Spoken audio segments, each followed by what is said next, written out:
"Please be my daddy for a day," begged a lonely little girl to a man who never wanted kids, a great love story with great end. Hi, my beautiful family. It's your Mr. Peter. If this is your first time here, don't just feel welcome, feel wrapped in love. You're part of something real now. Today is Sunday, a sacred day. Before we begin, please pause with me. Let's lift up those who carry the weight of our safety on their shoulders. To every soldier standing in silence while we sleep, may heaven remember your name. May angels walk beside your every step. May your families be held in peace while you protect strangers. You are the heartbeat of freedom, and we will never stop praying for you. Wherever you are, thank you. You're not alone. Now, my beautiful family, I need to speak from my soul. Many of you have been leaving the story in the middle, and I'm not angry, but I am hurt. This isn't just a video. This is me, my heart, my healing, my truth. Every word you skip is a piece of me left unheard. And to those saying James is boring, he's doing his best to carry my spirit while I heal. If you truly feel he's not right, tell me, I'll listen. But don't disappear in silence. That breaks us. Please don't walk away halfway. Not today, not on a Sunday. Let this be a day of staying, feeling, loving fully. And when it ends, rate the story out of 10. Let your heart speak in the comments and tell me, where are you watching from? What city? What country? Let's light up the comments with love from across the world. Let me see you. Let me feel you near. Let's begin with all my love, always. Cliff McBride had perfected the art of emotional distance until a 5-year-old girl with wise eyes and a hospital bracelet asked him the one question he'd been running from his entire life. The sterile hallways of Children's Memorial Hospital smelled like disinfectant and broken dreams, making Cliff McBride's chest tighten with memories he'd spent 38 years trying to forget. His Italian leather shoes clicked against the polished linoleum as he followed Dr. Patricia Hernandez through the pediatric wing. "Mr. McBride, the families are so grateful for your generosity," Dr. Hernandez was saying, but Cliff barely heard her. His mind was trapped 30 years in the past, in another hospital room where his infant sister Emma had taken her last breath, while their parents argued in the hallway about which charity gala was more important than staying with their dying child. This donation wasn't about publicity. It was about Emma, about the little girl who never got to blow out birthday candles, about the brother who had failed to save her because he was only 8 years old and helpless. "The new wing will increase our capacity by 40%, Dr. Hernandez continued as they rounded a corner. "We'll be able to treat so many more children." A piercing scream cut through her words, followed by heart-wrenching sobs that made every instinct in Cliff's body scream at him to run. But his feet carried him forward, drawn by a sound that echoed with his own childhood terror. Through the open doorway of room 314, he saw her. She was exactly 6 years old, with caramel skin and dark hair pulled into 2 lopsided pigtails, secured with bright yellow ribbons. Her tiny frame was dwarfed by the hospital bed, a pink hospital gown decorated with cartoon unicorns hanging loose on her small shoulders. But it was her eyes that stopped Cliff cold, large, dark, and filled with a terror so profound it knocked the breath from his lungs. "No, please," the little girl was crying, pressing herself against the headboard as 2 nurses approached with medical equipment. "I don't want the needle. Mommy, don't let them hurt me." A woman stepped into Cliff's line of sight, and his world tilted. She was stunning in a way that had nothing to do with makeup or designer clothes, and everything to do with the fierce love radiating from every inch of her being. Her dark skin glowed despite the harsh fluorescent lighting, and her black hair was pulled back in a practical ponytail that revealed high cheekbones and full lips. She wore navy blue scrubs that marked her as hospital staff, but her attention was focused entirely on the terrified child. "Diana, baby, I know you're scared," the woman was saying, her voice like honey over steel, sweet but unbreakably strong. "But remember what we talked about. You're the bravest princess in the whole kingdom, and brave princesses get better so they can help other people." "But I don't want to be brave anymore," Diana wailed. "I want to go home. I want to be normal." Without conscious thought, Cliff stepped into the room. Dr. Hernandez called his name, but he ignored her, moving toward the bed where the little girl was breaking his heart with every tear.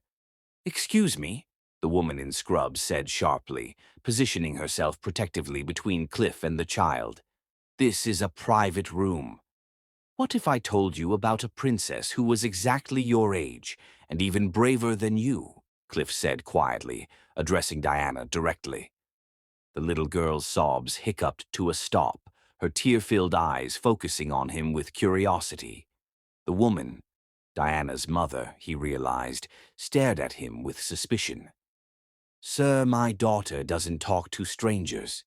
But Diana was already leaning forward, captivated despite her fear. "What princess?" Cliff moved slowly closer, settling into the chair beside her bed. "Princess Stellaria of the Rainbow Kingdom. She was about your age when the shadow sickness came to her land." "The shadow sickness?" Diana whispered, momentarily forgetting her terror.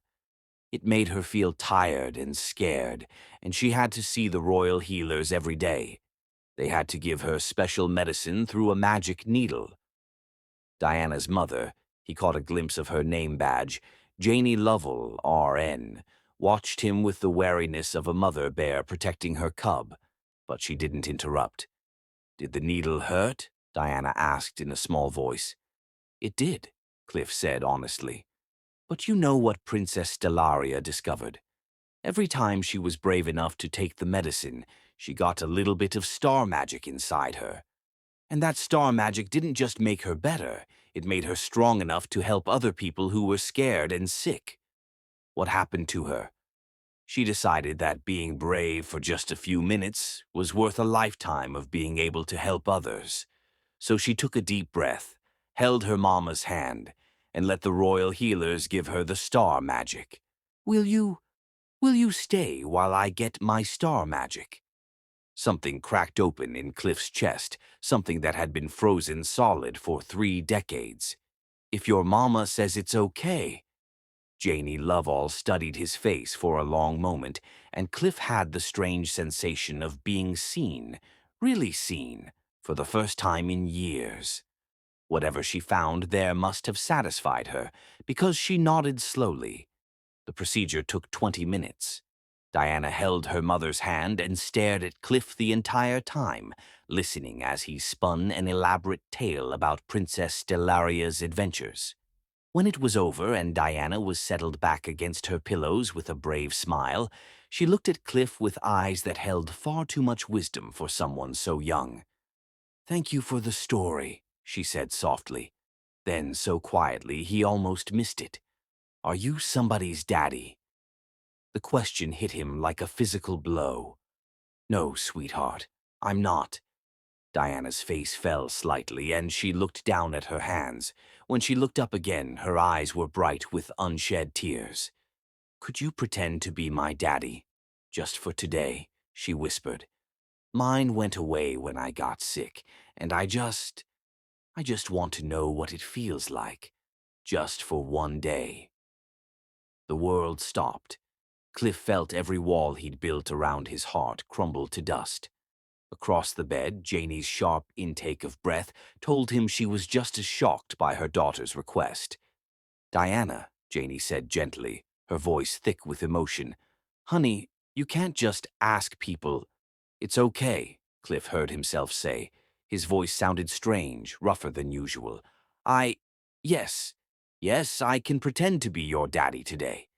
Diana's smile was like sunrise after the longest night, brilliant and warming and absolutely transformative. "Really? Really?" Janie was staring at him like he'd just sprouted wings, her dark eyes wide with shock and something that might have been gratitude. "Sir, you don't understand what you're agreeing to. Diana gets very attached, and when people make promises they can't keep." I keep my promises, Cliff said quietly, meeting her gaze directly. All of them. For a moment, the air in the small hospital room crackled with an electricity he didn't understand. Janie's lips parted slightly, and he found himself wondering what she was thinking, what she saw when she looked at him. Then Diana clapped her hands together, breaking the spell. This is the best day ever. Can we read stories? And maybe get ice cream? Cliff laughed, actually laughed, for what felt like the first time in decades. I don't know about braiding hair, but I'm a very fast learner. Diana needs to rest now, Janie said, though her tone had softened considerably. Of course. Cliff stood, then hesitated. Could I come back tomorrow? To check on Princess Stellaria. Diana's eyes lit up. You'd come back? Before he could answer, his phone buzzed with what was undoubtedly another urgent business crisis. His board meeting was in an hour, his schedule was packed until midnight, and he had 3 international calls that couldn't be delayed. None of it mattered. I'll be here, he promised, and meant it more than any business contract he'd ever signed. As he walked toward the door, Diana called out, "Daddy Cliff." He turned back, his throat tight. "Yes, sweetheart.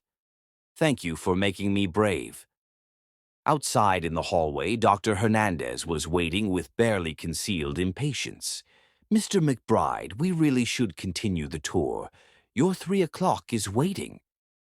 Cliff glanced back at room 314, where he could hear Diana chattering excitedly to her mother about star magic and princess stories. Through the doorway, he caught a glimpse of Janie tucking the blankets around her daughter, her movements gentle and loving and achingly beautiful. "Reschedule it," he said. "Reschedule everything." As he walked away, he could have sworn he heard Emma's voice whispering in his ear, "Finally, big brother." Finally. Chapter 2. When Walls Meet Walls. Janie Lovell had built her life on the principle that the only person she could trust to save her daughter was herself, until she caught Cliff McBride crying in his car outside the hospital. 7 days had passed since the man in the expensive suit had walked into Diana's hospital room and turned their world upside down. 7 days since her daughter had asked a complete stranger to pretend to be her father, and 7 days since that stranger had said yes, with a sincerity that still made Janie's chest tight with confusion. 7 days of Diana asking every 30 minutes when Daddy Cliff was coming back. Janie pulled her ancient Honda Civic into the hospital parking garage, the engine making that concerning grinding noise that meant another repair bill she couldn't afford. She'd spent the past week doing what any responsible mother would do, researching Clifford James McBride III. What she'd found had only made her more suspicious. Born into old money, heir to a business empire worth billions, featured on Forbes covers. Never married, no children, linked romantically to supermodels and socialites, but never for long. The kind of man who collected beautiful things and discarded them when he grew bored. The kind of man who could break her daughter's heart without even trying. "Mommy, do you think he forgot about me?" Diana asked from the back seat, her small voice cutting through Janie's thoughts like a knife. Janie met her daughter's eyes in the rearview mirror, seeing the hope and fear warring in those dark depths. Diana had been unusually quiet all week, picking at her food and asking fewer questions during treatments. "I don't know, baby," she said honestly. "But remember what I always tell you. The only person I can count on to take care of me is you," Diana recited dutifully. "That's right, and that's enough, isn't it? You and me against the world?" Diana nodded, but Janie caught the flicker of disappointment in her expression. They made their way through the hospital corridors toward the oncology wing, Diana's small hand tucked securely in Janie's. It was early. Diana had an 8 a.m. appointment for blood work, and the hallways were quieter than usual, which was why Janie spotted him immediately. Cliff McBride stood at the nurse's station, dressed in another perfectly tailored suit, This one navy blue with a silver tie that probably cost more than Janie's monthly rent. He was speaking quietly to Nurse Patricia, but his attention kept drifting toward the pediatric rooms, his posture tense with barely contained anxiety. He'd come back. Diana spotted him at the same moment, and her entire body lit up like Christmas morning. "Daddy Cliff," she called out, dropping Janie's hand and running toward him with energy that had been missing all week. Cliff turned at the sound of her voice, and the transformation in his face was immediate and devastating. His formal mask cracked, revealing something raw and tender that made Janie's breath catch. He dropped to one knee just in time to catch Diana as she launched herself into his arms. "I registered as a hospital volunteer," Cliff said quietly to Janie over Diana's head, anticipating her question. "Passed all the background checks, completed the training. I wanted to make sure I could be here legitimately." "Princess Stellaria," he said softly, and Janie could hear the smile in his voice. "I was just asking the royal healers about your progress." "I knew you'd come back," Diana said, pulling back to beam at him. "Mommy said maybe you forgot, but I knew you wouldn't. You promised." Over Diana's head, Cliff's eyes found Janie's, and she saw a flash of hurt at the implication that he might have forgotten. "I never break my promises," Cliff said to Diana, but his gaze remained fixed on Janie. "Never." The intensity in his voice made something flutter in Janie's chest, but she squashed it ruthlessly. She'd learned long ago that pretty words from handsome men were just that. Words. "Diana has an appointment," she said coolly. "We should get going." "Can Daddy Cliff come with us?" Diana asked immediately. "Please, Mommy." The hope in her daughter's voice was like a vice around Janie's heart. She wanted to say no, wanted to protect Diana from the disappointment that would inevitably come when this man realized that playing daddy to a sick child wasn't as fun as he'd imagined. "It's just blood work," she said reluctantly. "Nothing exciting." "Everything about Princess Stellaria is exciting," Cliff said seriously, earning a giggle from Diana. The appointment went smoothly, with Diana chattering to Cliff throughout the entire process. He held her free hand and continued the story of Princess Stellaria, spinning tales about rainbow kingdoms and star magic that kept Diana completely distracted from the needle. Janie found herself listening despite her determination to remain aloof, amazed by his creativity and genuine warmth.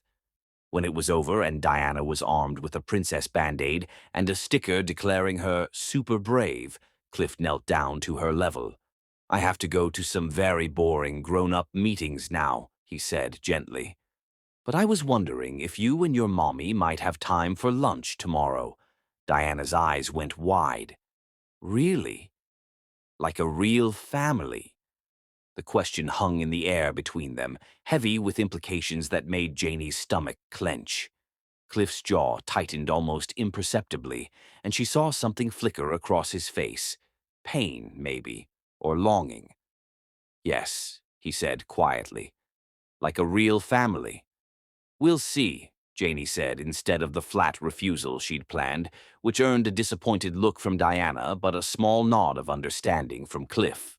They parted ways outside the elevator, Diana waving enthusiastically as the doors closed between them. For the rest of the afternoon, Diana was more animated than she'd been in weeks, chattering about Princess Stellaria and Rainbow Kingdoms, and how nice it was to have a daddy, even just for pretend. That evening, after Diana was finally asleep, Janie sat at her tiny kitchen table with her laptop open, staring at the screen. She'd pulled up every article she could find about Cliff McBride, looking for some clue about his motivations, some hint of the catch that had to be coming. But all she found were dry business reports and society page photos. No scandal, no hidden agenda, no explanation for why a billionaire would spend his time playing pretend with a sick little girl. It was nearly 11 when she heard the knock at her apartment door. Frowning, she peered through the peephole and felt her heart skip a beat. Cliff McBride stood in her hallway, looking decidedly unlike the polished businessman she'd met at the hospital. His tie was gone, his shirt sleeves rolled up, and his dark hair was mussed, as if he'd been running his hands through it. Against her better judgment, she opened the door. "It's late," she said, not inviting him in. "I know. I'm sorry, I just—" He ran a hand through his hair. "I couldn't stop thinking about what Diana said today, about real families." Janie crossed her arms over her chest, suddenly very aware that she was wearing pajama pants and an old t-shirt. "What about it?" "I need you to know that I'm not playing games here," Cliff said, his voice low and urgent. "I know how this looks. Rich guy swooping in to play hero. I know you have every reason to be suspicious." "Do I?" she challenged. "Because I've done my research, Mr. McBride. I know exactly who you are. Old money, never married, no kids, a different woman on your arm every month. So forgive me if I'm not convinced that your sudden interest in my daughter is entirely altruistic." Something dark flickered across his face. "You think I'm some kind of predator? I think you're a man who's used to getting what he wants, when he wants it," Janie said bluntly. "And I think my daughter is vulnerable and desperate for a father figure." For a moment they stared at each other in tense silence. Then, to her complete shock, Cliff's composure cracked. "You want to know why I'm here?" he said, his voice rough. 30 years ago, I watched my baby sister die in a hospital bed while our parents argued in the hallway about which charity gala was more important than staying with their dying child. Emma was 6 months old. She had the same cancer Diana has. Janie felt her anger drain away, replaced by something that might have been understanding. "Every day for 30 years, I've wondered what would have happened if someone, anyone, had cared enough to fight for her." His voice broke slightly. "I can't save Emma, but maybe I can be for Diana what no one was for my sister." The raw pain in his voice made Janie's chest ache. This wasn't the polished businessman from the magazines. This was a man carrying a wound that had never properly healed. "I'm not trying to replace her father," Cliff continued. "I'm not trying to buy your family. When Diana asked me to pretend to be her daddy, something inside me that's been broken for 30 years started to heal." The silence stretched between them, heavy with emotion and unspoken possibilities. Janie studied his face, looking for any sign of deception. But all she saw was truth, painful, complicated, but undeniably real. "Why should I trust you?" she asked quietly. "Because you love her the way I loved Emma," he said simply. "And because I'm asking for just one chance to prove that some people actually mean what they say." The reference to Diana's father, to Marcus, and his abandonment hit its mark. Janie felt her carefully constructed walls waver. "One lunch," she heard herself say. "Tomorrow. But if you hurt her—" "I won't," Cliff said immediately. "I promise you, I won't." As he turned to leave, Janie called out to him. "Mr. McBride?" He looked back, eyebrows raised. "It's Janie, and thank you for telling me about Emma." Something shifted in his expression, something warm and grateful that made her pulse quicken despite herself. "It's Cliff," he said softly, "and thank you for listening." After he left, Janie stood in her doorway for a long time, staring at the empty hallway and wondering what she'd just gotten herself into. In her bedroom, Diana slept peacefully, probably dreaming of rainbow kingdoms and brave princesses. And for the first time in 3 years, Janie allowed herself to wonder what it might be like to not carry the weight of the world alone. Chapter 3. The Slow Dance of Wounded Hearts. Trust, Janie had learned, was like Diana's white blood cells. It couldn't be rushed, it couldn't be forced, and it had to grow one careful day at a time. 6 weeks had passed since that first lunch, a careful, tentative affair at the hospital cafeteria where Diana had charmed Cliff into sharing his chocolate pudding, while Janie watched for any sign that his interest was waning. It hadn't. If anything, Cliff McBride had become more consistent than anyone had ever been, including Diana's biological father. Tuesdays and Fridays, like clockwork, always with permission, always with small, thoughtful gifts that showed he was actually listening to Diana's chatter. As a registered hospital volunteer with special permission to work with Diana specifically, his presence had become not just accepted, but welcomed by the staff who saw how much brighter she was on his visiting days. Last Tuesday, it had been a book about astronomy, because Diana had mentioned wanting to see the stars. This Friday, he'd brought watercolor paints because she'd complained that the hospital crayons were too babyish. Janie stood in the doorway of Diana's hospital room, watching as Cliff patiently helped her daughter mix colors on a plastic palette, their heads bent close together. The afternoon sunlight streaming through the window caught the silver threads in his dark hair. He was older than she'd initially thought, probably late 30s, with weathered handsomeness that came from experience rather than youth. "Look, Daddy Cliff," Diana said, holding up her latest masterpiece, a rainbow that looked more like a colorful smudge but made Cliff's face light up as if she'd painted the Sistine Chapel. "It's Princess Stellaria's kingdom." "It's perfect," Cliff said seriously. "Should we hang it up with the others?" Diana nodded enthusiastically, and Cliff stood to tape the painting to the wall beside her bed, where it joined a growing gallery of Diana's artwork. The wall was becoming quite the collection, evidence of dozens of afternoons spent together, of a relationship that was becoming increasingly real and increasingly dangerous to Janie's peace of mind. Because watching Cliff with Diana was doing things to her heart that she couldn't afford. The way he listened with complete attention, never talked down to her, had learned to braid her hair and paint her nails. He was everything Marcus had never been, everything Diana deserved in a father. And he was everything Janie had never expected to find in a man. "Mommy, come see," Diana called. "Daddy Cliff taught me how to make purple."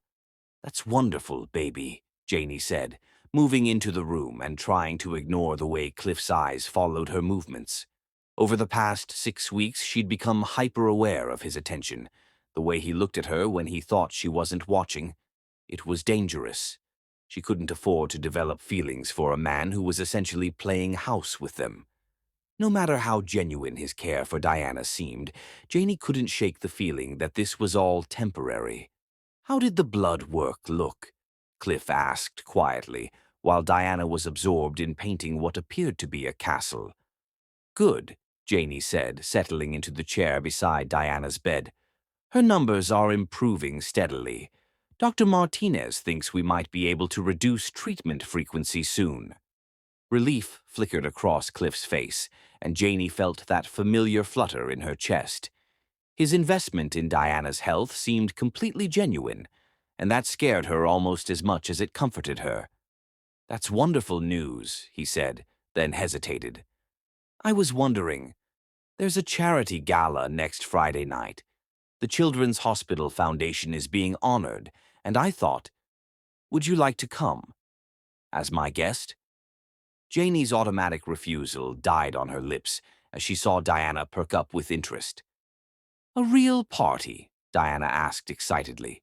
"With fancy dresses and dancing?" "Very fancy," Cliff confirmed. "Though I'm afraid you'd have to stay here for this one, Princess.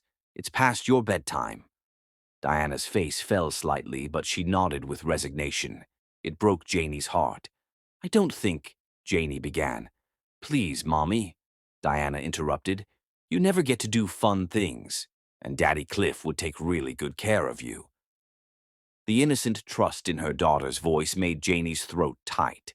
When had Diana started thinking of Cliff as someone who would take care of them? "I don't have anything to wear to a gala," Janie said weakly. "That can be arranged," Cliff said carefully.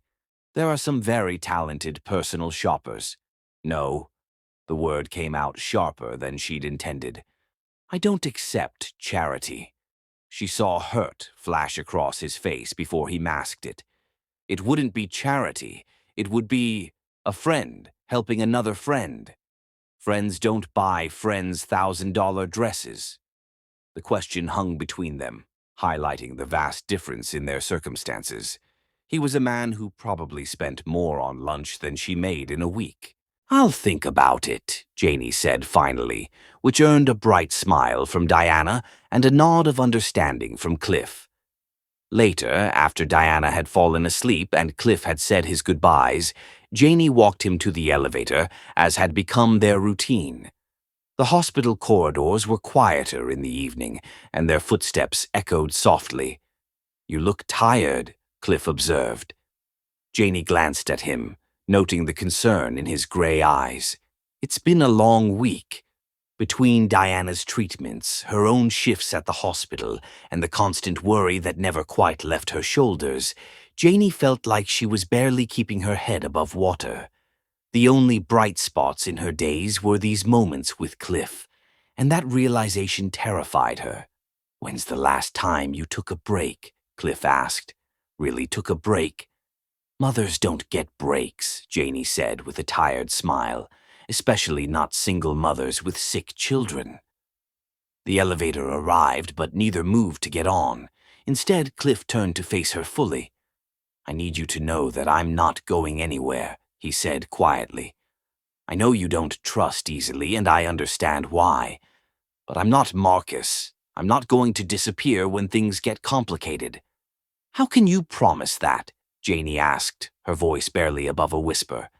"How can you know what you'll feel 6 months from now, when the novelty wears off and Diana's just another sick kid?" Cliff stepped closer, close enough that she could see the flecks of blue in his gray eyes.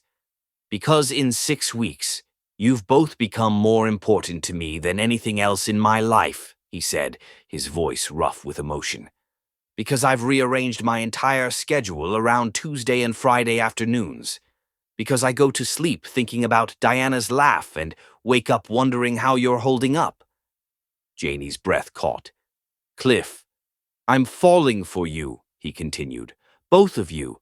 And I know that scares you because it scares me too." The admission hung between them like a live wire, dangerous and electric.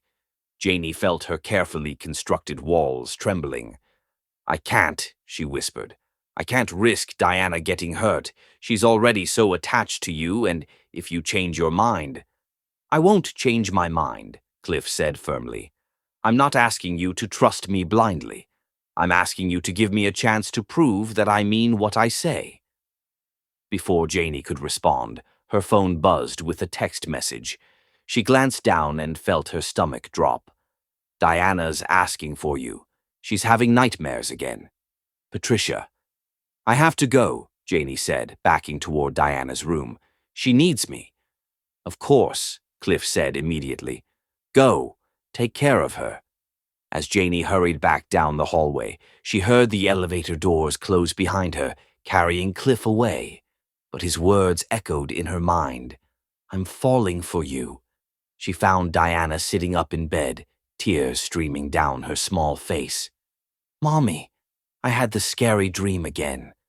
The one where everyone goes away." Janie gathered her daughter into her arms, holding her close and murmuring soothing words. But even as she comforted Diana, she couldn't stop thinking about Cliff's confession. For the first time in 3 years, Janie allowed herself to imagine what it might be like to let someone else share the burden. What it might be like to have a partner who stayed through the difficult nights and scary procedures. What it might be like to be loved by a man who chose them every day. The thought was so tempting it terrified her.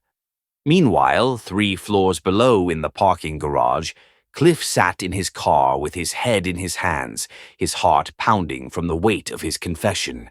His phone was buzzing with missed calls from board members who were growing increasingly concerned about his frequent absences. His father had called twice today, demanding to know why Cliff was wasting time playing house when there were business empires to run. His mother had been even more direct, suggesting that his inappropriate attachment was becoming an embarrassment to the McBride name. None of it mattered. For 38 years, Cliff had lived the life his parents had mapped out for him, cold, calculated, focused solely on profit and prestige. But Diana's laugh had cracked something open inside him, and Janie's fierce love for her daughter had made him realize what he'd been missing. He was going to lose his position on the board. His parents were already making noises about finding him a suitable wife. Business rivals were circling like sharks, sensing weakness. Cliff pulled out his phone and scrolled through the dozens of urgent messages. Then, deliberately, he turned it off and started his car. Some things were more important than business. Some people were worth risking everything for. As he drove through the city toward his empty penthouse, Cliff made a decision that would change everything. He was going to fight for his family, consequences be damned. Chapter 4. When Hearts Crack Open, Despite Every Defense. The night Diana's fever hit 104 and she called for Daddy Cliff instead of her mommy, Janie Lovell realized that love had already snuck past all her carefully constructed walls.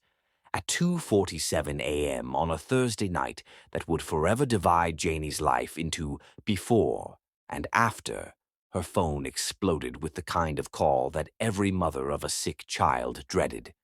"Janie, you need to get here now."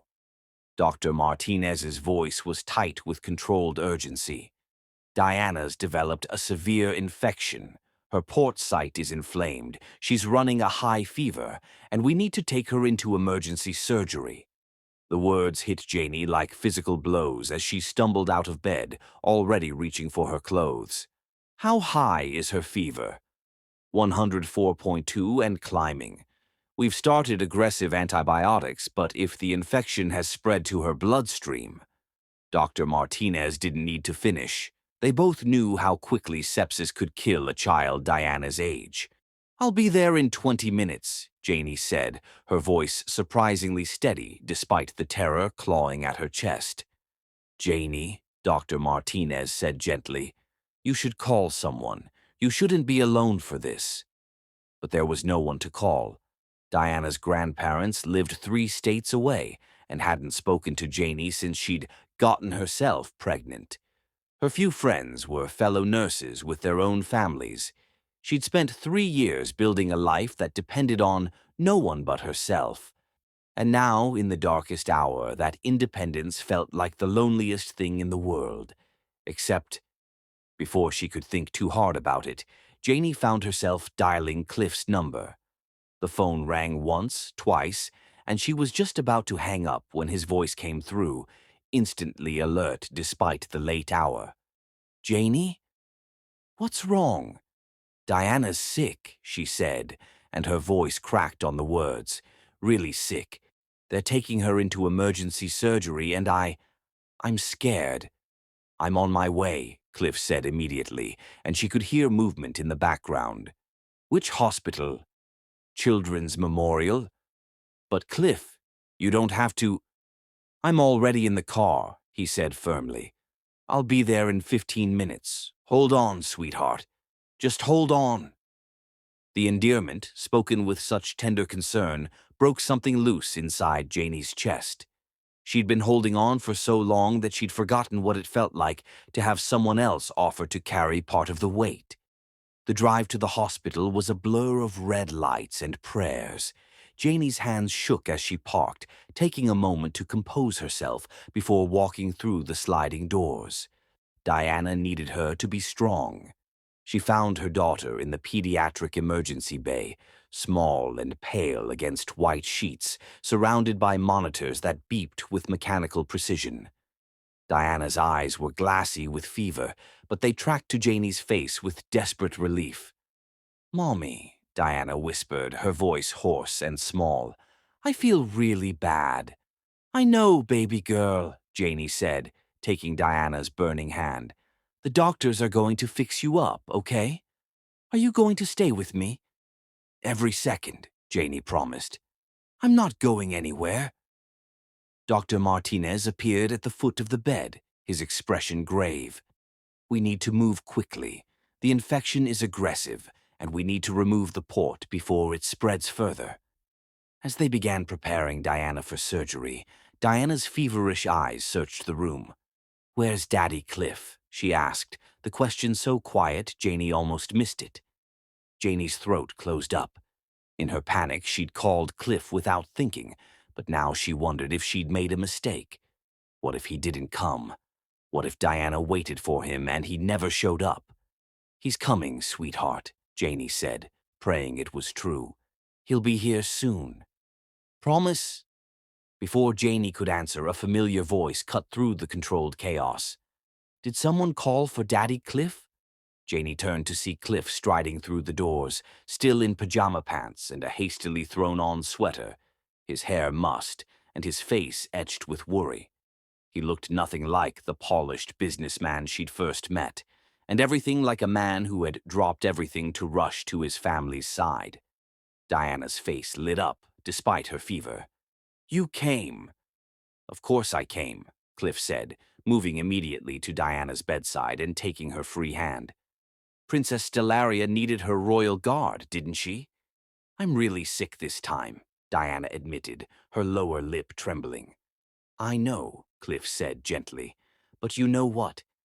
I think this is just the shadow sickness trying one last time to defeat you, and we both know how brave Princess Stellaria is."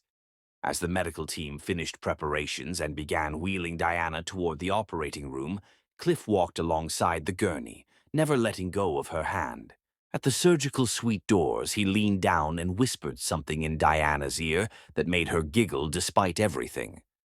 "See you soon, Princess," he said, kissing her forehead with such tenderness that Janie felt tears spring to her eyes. "Your mommy and I will be right here waiting." And then Diana was gone, disappearing behind surgical doors that separated the waiting from the knowing, leaving Janie and Cliff alone in a hallway that suddenly felt vast and empty. For a moment, they stood in silence, the reality settling over them like a suffocating blanket. Then Janie's carefully maintained composure finally cracked. "What if she doesn't make it?" she whispered, the words torn from somewhere deep inside her chest. "What if this is the time she doesn't come back to me?" "Hey," Cliff said softly, moving toward her. "Don't think like that. Diana is the strongest little girl I've ever met." "You don't know that," Janie said, her voice breaking. "You can't know that. Kids die from infections like this all the time. I see it happen. I watch parents' worlds fall apart when their children don't come home, and I can't lose her, Cliff. I can't lose her." The dam burst then, 3 years of accumulated terror and exhaustion pouring out of her in great, gasping sobs that shook her entire body. She'd held it together for so long that the release was both devastating and necessary. Cliff's arms came around her immediately, pulling her against his chest and holding her while she fell apart. He didn't try to quiet her crying or tell her everything would be okay. He just held her, one hand stroking her hair, the other rubbing gentle circles on her back. "I've got you," he murmured against her hair. "I've got you, and I'm not letting go." They sank into the uncomfortable plastic chairs of the surgical waiting room, and Cliff kept his arms around her as she cried out years of accumulated worry. When the tears finally slowed, Janie found herself curled against his side, his sweater damp with her sobs. "I'm sorry," she said, her voice hoarse. "I didn't mean to fall apart on you." "Don't apologize," Cliff said firmly. "You've been carrying this alone for 3 years. You're allowed to fall apart sometimes." "I called you," Janie said, as if just realizing it. "I was scared and alone, and I called you." "I'm glad you did," Cliff said softly. "I'm glad you trusted me enough to call." They sat in silence for a while, watching the clock tick away minutes. At some point, Cliff had acquired coffee, terrible hospital coffee that was warm and caffeinated, which was all that mattered. "Tell me about Emma," Janie said quietly, needing the distraction. Cliff was quiet for so long that she thought he might not answer. Then, his voice soft and distant, he began to speak. "She was perfect," he said.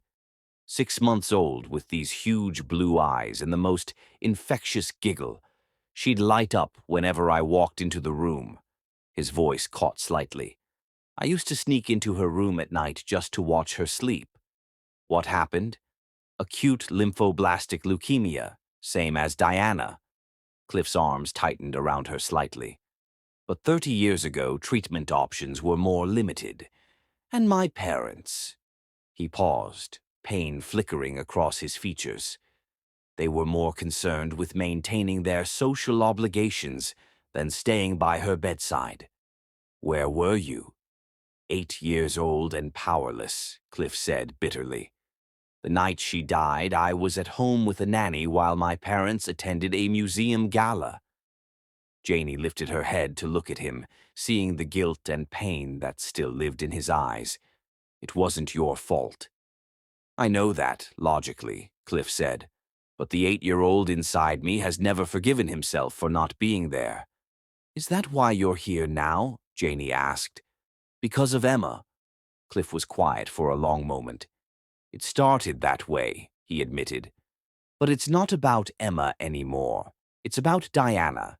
It's about you. It's about the fact that somewhere in the last 2 months, you both became the most important people in my life. The admission hung between them, heavy with implication. Janie felt her heart speed up, felt the last of her defenses trembling. Cliff, I know you're scared, he said softly. I know you don't trust easily, and you have good reason. But I need you to know that I'm not going anywhere. Whatever happens with Diana, whatever happens between us, I'm not leaving. Before Janie could respond, Dr. Martinez appeared in the waiting room doorway, still in surgical scrubs. Both Janie and Cliff shot to their feet, hearts pounding. The surgery went well, Dr. Martinez said quickly, seeing their panic. We removed the infected port and cleaned out the surrounding tissue. Diana's going to be fine. The relief was so overwhelming that Janie's knees nearly buckled. Cliff's arm around her waist was the only thing that kept her upright. Can we see her? Cliff asked. She's in recovery now, still groggy from anesthesia. But yes, you can see her in a few minutes. As Dr. Martinez walked away, Janie turned to face Cliff fully, her hands coming up to rest on his chest. The fear of losing Diana had stripped away all her pretenses, leaving only the raw truth of what she felt for this man. Thank you, she whispered, for coming, for staying, for being here when I needed you most. Always, Cliff said simply, his hands coming up to cup her face. I will always be here when you need me. And then, without conscious thought, Janie rose up on her toes and kissed him. It was desperate and grateful and full of all the emotions she'd been trying to deny for weeks. Cliff responded immediately, his arms coming around her waist and pulling her closer, his lips moving against hers with a tenderness that made her heart ache. When they finally broke apart, both breathing hard, Janie rested her forehead against his chest and felt the last of her resistance crumble. I'm scared, she admitted. So am I, Cliff said, his voice rough. But I'd rather be scared with you than safe without you. In the recovery room, Diana was indeed groggy but awake, her fever already beginning to break. When she saw them together, her face broke into a sleepy smile. Daddy Cliff stayed, she said, her words slightly slurred from medication. Of course I stayed, Cliff said, moving to take her hand. I promised I would always be here for you. Are you going to marry Mommy? Diana asked with the blunt honesty of a child on pain medication. Janie felt her cheeks burn, but Cliff didn't miss a beat. Would you like that, Princess? Diana nodded emphatically. Then we'd be a real family forever. Over Diana's head, Cliff's eyes met Janie's, and in them she saw a future she'd never dared to imagine. One where she wasn't alone, where Diana had the father she deserved, where love was possible even after heartbreak. As Diana drifted back to sleep, her small hand clutched in Cliff's larger one, Janie allowed herself to believe that maybe, just maybe, They really could be a family forever. Chapter 5. Love Letters Written in Ordinary Moments. The day Cliff McBride chose Janie's tiny apartment over his penthouse boardroom meeting, he knew he was lost, and for the first time in his life he didn't want to be found. 3 weeks after Diana's surgery, on a Tuesday afternoon that should have found Cliff in the most important board meeting of the quarter, he was instead crouched on the linoleum floor of Janie's cramped kitchen, teaching a 6-year-old how to braid friendship bracelets. "Like this, Daddy Cliff?" Diana asked, holding up a tangle of pink and purple embroidery floss that bore no resemblance to any braid pattern known to humanity. "Perfect," Cliff said solemnly, as if she'd just created a masterpiece. "I think that's the most beautiful friendship bracelet I've ever seen." Diana beamed and immediately began working on another one, her tongue poking out in concentration. Across the small kitchen, Janie stood at the stove stirring spaghetti sauce, stealing glances at them with an expression that made Cliff's chest tight with emotion. This was supposed to be temporary. A brief visit before heading to his meeting with the board, a $2 billion merger he'd spent 6 months orchestrating. Instead, he'd taken one look at Diana's excited face and called his assistant to reschedule everything. His phone had been buzzing with increasingly urgent messages ever since. "You know," Janie said, lowering her voice so Diana wouldn't hear, "you don't have to stay for dinner. I know you probably have important things to do." Cliff looked up from where he was attempting to untangle Diana's latest creation. "There's nowhere else I'd rather be." And it was true. Somehow this tiny apartment with its second-hand furniture and refrigerator covered in Diana's artwork had become more of a home to him than his sterile penthouse ever had. The sounds of Diana's laughter and Janie's humming filled spaces inside him that he hadn't even realized were empty. "Besides," he added with a grin, "I promised Diana I'd help her finish these bracelets, and I never break my promises to princesses." Diana giggled. "You're silly, Daddy Cliff." "Daddy Cliff is very silly," Janie agreed, but her smile was warm and fond, and when their eyes met across the kitchen, Cliff felt that familiar spark of electricity. They'd been dancing around each other for weeks now, ever since that night in the hospital when terror and relief had finally broken down the walls between them. There had been stolen kisses when Diana wasn't looking, lingering touches, conversations that stretched late into the night. But they hadn't talked about what it meant, what they were building together. Cliff was falling in love, had probably already fallen. But he could see the wariness that still lingered in Janie's eyes sometimes, the fear that this was all too good to be true. So he was earning it, one ordinary moment at a time, showing up when he said he would, staying when things got difficult, proving that his feelings weren't dependent on convenience or novelty. "Dinner's ready," Janie announced, and Diana immediately abandoned her craft project to help set the small table. As they ate, Diana chattered about her day, her latest blood test results. Good. The book she was reading, about a girl who could talk to dragons, and her elaborate plans for her 7th birthday party in 2 months. "We'll figure something out, baby girl," Janie said with the practiced ease of a mother who had learned to navigate her child's big dreams on a small budget. "Maybe we could have it at the park," Diana suggested, "the one with the big slide and the swings."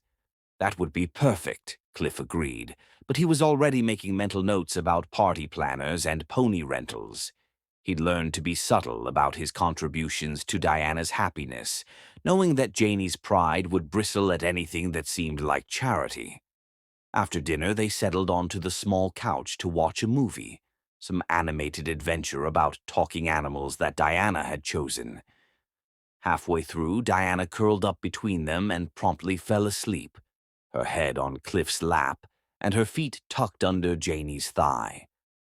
The apartment was quiet except for the soft sounds of the movie and Diana's gentle breathing, and Cliff felt a peace settle over him that he'd never experienced before. "She's getting attached to you," Janie said quietly, her fingers absently stroking Diana's hair. Is that a problem? Cliff asked, though his heart clenched at the possibility. Janie was quiet for a long moment, her eyes fixed on their sleeping daughter. She asked me yesterday if you were going to live with us now. Cliff's breath caught. What did you tell her? I told her it was complicated, Janie said with a rueful smile. But you know Diana. She said that grown-ups always make things more complicated than they need to be. Smart kid. Too smart sometimes. Janie looked up at him then, her dark eyes serious. She's not the only one getting attached, you know. The admission hung between them, vulnerable and honest. Cliff reached across Diana's sleeping form to take Janie's hand, threading their fingers together. Good, he said softly, because I'm completely gone on both of you. Janie's smile was soft and wondering, as if she still couldn't quite believe this was happening. How did this become real so fast? Maybe it was always real, Cliff said. Maybe we just needed time to catch up to it. They stayed like that until Diana woke up an hour later, groggy and disoriented. Cliff carried her to her bedroom and tucked her into her narrow bed while Janie found her favorite stuffed elephant. Will you read me a story? Diana asked, her words slurred with sleep. Of course, Princess. What would you like to hear? The one about Princess Stellaria and the Rainbow Kingdom, Diana said immediately. But the part where she finds her prince. Cliff's eyes met Janie's over Diana's head, and he saw his own emotions reflected there, love, hope, and the terrifying vulnerability that came with caring this much. Once upon a time, Cliff began, his voice soft in the dim room.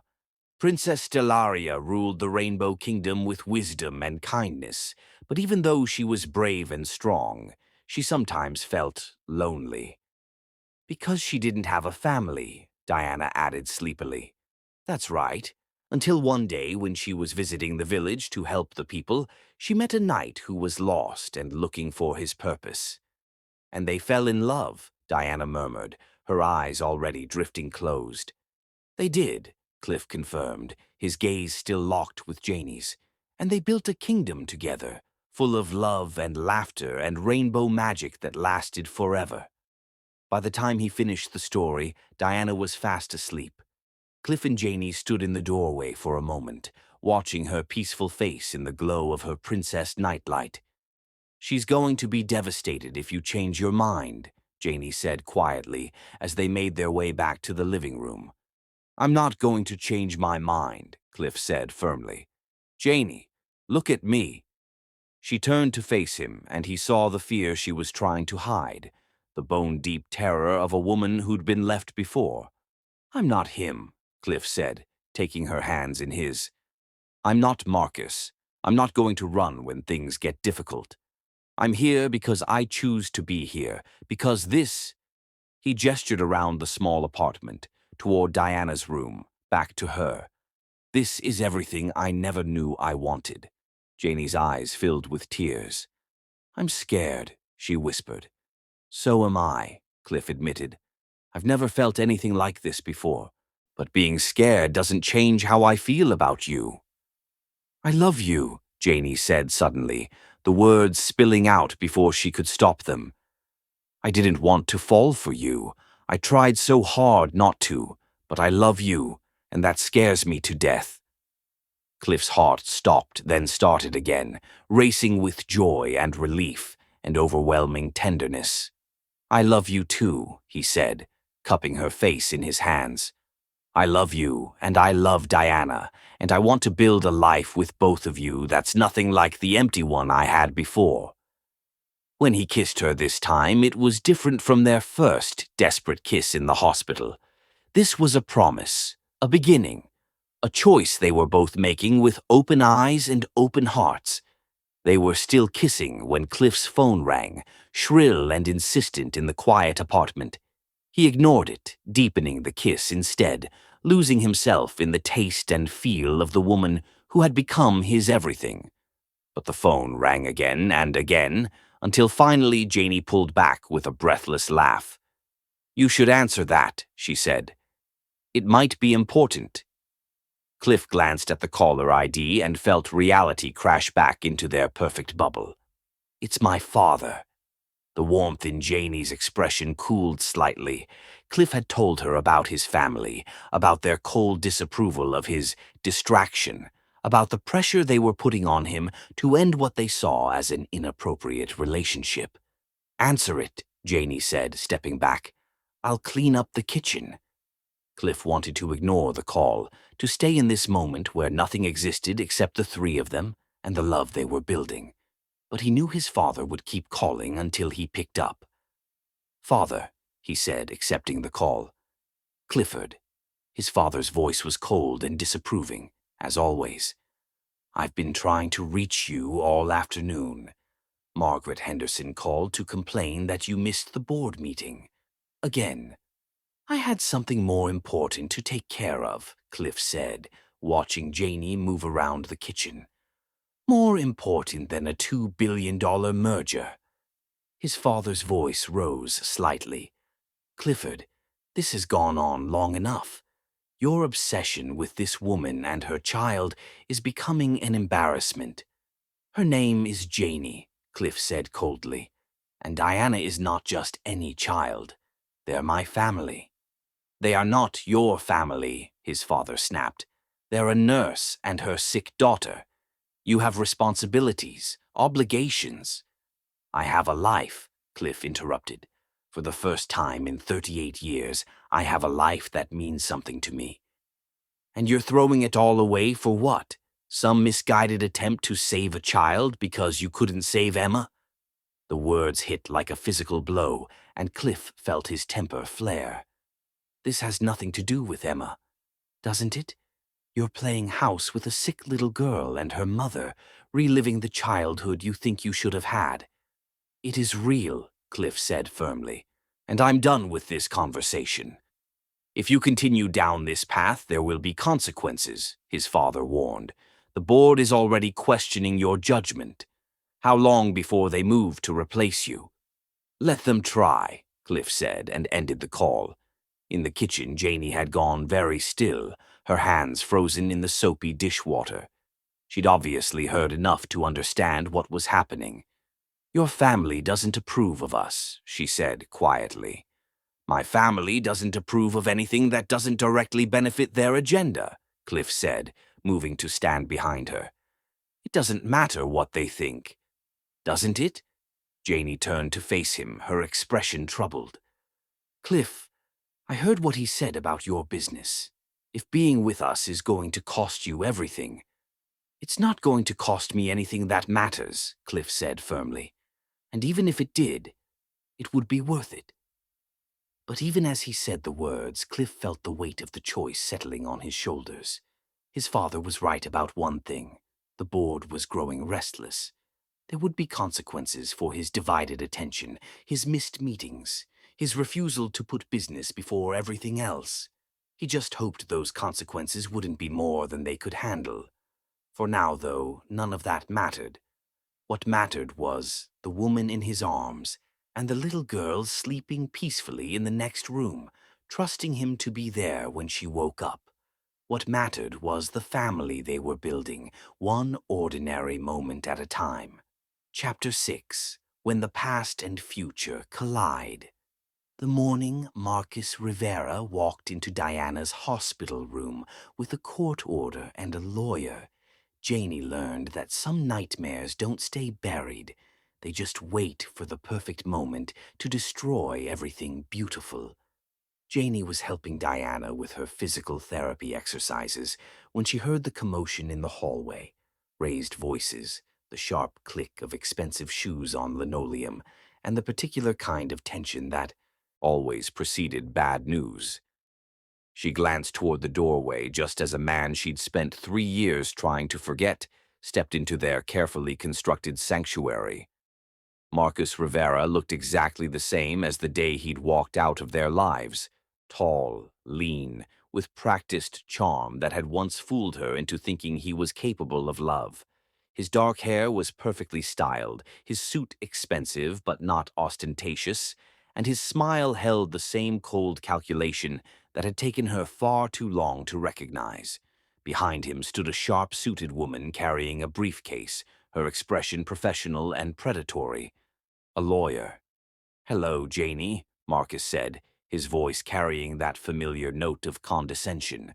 "You're looking well." Diana had gone very still beside her, confusion and fear warring in her dark eyes as she stared at the stranger who had just invaded their safe space. "What are you doing here?" Janie managed, her voice steady despite the panic clawing at her chest. "I'm here to see my daughter," Marcus said, his gaze shifting to Diana with calculated interest. "Hello, Diana. You've grown." Diana pressed closer to Janie's side, her small hand clutching her mother's scrubs. "Mommy, who is that man?" The innocent question hit Marcus like a slap, and Janie saw his jaw tighten. "I'm your father," Marcus said, crouching down to Diana's level with a smile that looked genuine to anyone who didn't know him. "I know it's been a while, but I'm here now." "I don't have a father," Diana said matter-of-factly.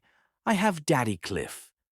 Marcus's smile faltered, and when he looked up at Janie, she saw the flash of anger in his eyes that she remembered all too well.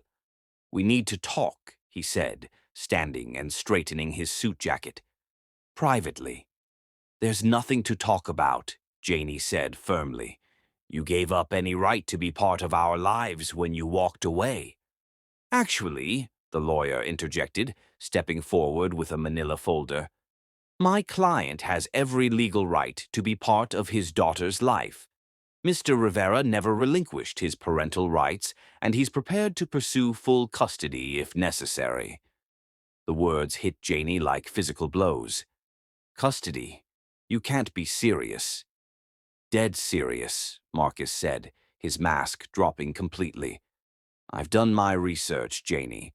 I know about your boyfriend, the billionaire who's been playing house with my family. I also know that he's been covering Diana's medical expenses, which means there's money involved. A lot of money." Understanding crashed over Janie like ice water. This wasn't about Diana. This was about money. About Marcus seeing an opportunity to cash in on his daughter's illness and Cliff's generosity. "Get out," Janie said, her voice low and dangerous. "Get out of our room right now." "I'm afraid I can't do that," the lawyer said smoothly, extending the folder toward Janie. "These are preliminary custody papers. Mr. Rivera is seeking shared custody of his daughter, with the intention of protecting her from what appears to be an unstable living situation." "Unstable?" Janie's voice rose and Diana whimpered beside her.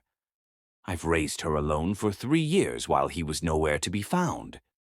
"While you were allowing strange men unlimited access to a vulnerable child," Marcus corrected, his voice taking on the tone he'd always used when he wanted to make her feel small and stupid. "Men who have no legal relationship to Diana but who've somehow convinced you to accept their charity." Before Janie could respond, a familiar voice cut through the toxic atmosphere like a blade. "Is there a problem here?" Cliff stood in the doorway, still in his business suit from whatever meeting he'd left early to visit them, but his attention was focused entirely on the strangers who had invaded Diana's space. His posture was deceptively casual, but Janie could see the tension in his shoulders. "Daddy Cliff," Diana called out, relief flooding her voice as she scrambled off the bed and ran to him. "There's a scary man here who says he's my father, but I told him I already have you." Cliff scooped Diana up immediately, his eyes never leaving Marcus's face. "Is that so, Princess?" "You must be the boyfriend," Marcus said, his smile returning but sharper now, more predatory. "Marcus Rivera, Diana's father." "Cliff McBride," Cliff replied coolly, settling Diana on his hip. "And from what I understand, you forfeited any claim to that title 3 years ago." "Legal documents say otherwise," the lawyer interjected, but Cliff's attention remained fixed on Marcus. "What do you want?" Cliff asked bluntly. Marcus's smile widened. "What any father would want. To be part of my daughter's life. To make sure she's being properly cared for." His gaze flicked meaningfully to Cliff's expensive suit. "To ensure that anyone with influence over her well-being has pure motives." The implication hung in the air like poison. Cliff's jaw tightened, but his voice remained level. "I think you should leave now." "Actually, I think we should all sit down and discuss this like adults," Marcus said. "After all, we all want what's best for Diana, don't we?" "What's best for Diana is never having to see you again," Janie said, her voice shaking with rage and fear. "You walked away when she was diagnosed. You said you couldn't handle having a sick child." "Look, Janie," Marcus said, his voice taking on the reasonable tone that had once fooled her completely. "I know I made mistakes. I was young, scared, overwhelmed by Diana's diagnosis. But I've grown up. I've learned what really matters. And what matters is family." "Where were you when she almost died from that infection?" Janie shot back. "Where were you during the sleepless nights and the chemo sessions and the times she cried for a daddy who never came?" Marcus's mask slipped slightly, revealing a flash of irritation before he composed himself. "I was dealing with my own issues, trying to get my life together so I could be the father she deserves. And now I'm ready to step up. A single mother allowing her sick child to become emotionally dependent on a man with no legal relationship to her. A man who, according to our research, has never maintained a long-term relationship with anyone." Diana had been listening to the adult conversation with growing distress, and now she began to cry, not the normal tears of a 6-year-old, but the broken sobs of a child who sensed that her world was falling apart. "You're scaring her," Cliff said sharply, moving toward the door. "This conversation is over." "This conversation is just beginning," Marcus called after them. "You'll be hearing from our lawyers. Both of you." Over the next week, the situation deteriorated rapidly. Marcus's lawyer filed formal custody papers, demanding shared custody and child support from Cliff as a de facto stepfather. The local media picked up the story, painting it as a sensational tale of a billionaire trying to buy a family while the child's real father fought for his rights. The headlines were brutal. McBride airs questionable relationship with sick child. Billionaire's hospital romance raises ethics questions. Father battles for daughter taken by rich boyfriend. Cliff's business suffered immediate consequences. Stock prices dropped as investors questioned his judgment. Board members called emergency meetings. Business partners began distancing themselves from what they saw as a public relations nightmare. Janie watched it all with growing horror and guilt. This was exactly what she'd feared, that loving Cliff would bring chaos and destruction to their carefully ordered world. Diana was regressing, having nightmares and panic attacks. The media attention meant they couldn't go anywhere without being photographed. "I should end this," Janie said one evening as they sat in her living room, Diana finally asleep after another difficult day. "I should tell Marcus he can have whatever he wants if he'll just leave us alone." "Don't you dare," Cliff said fiercely.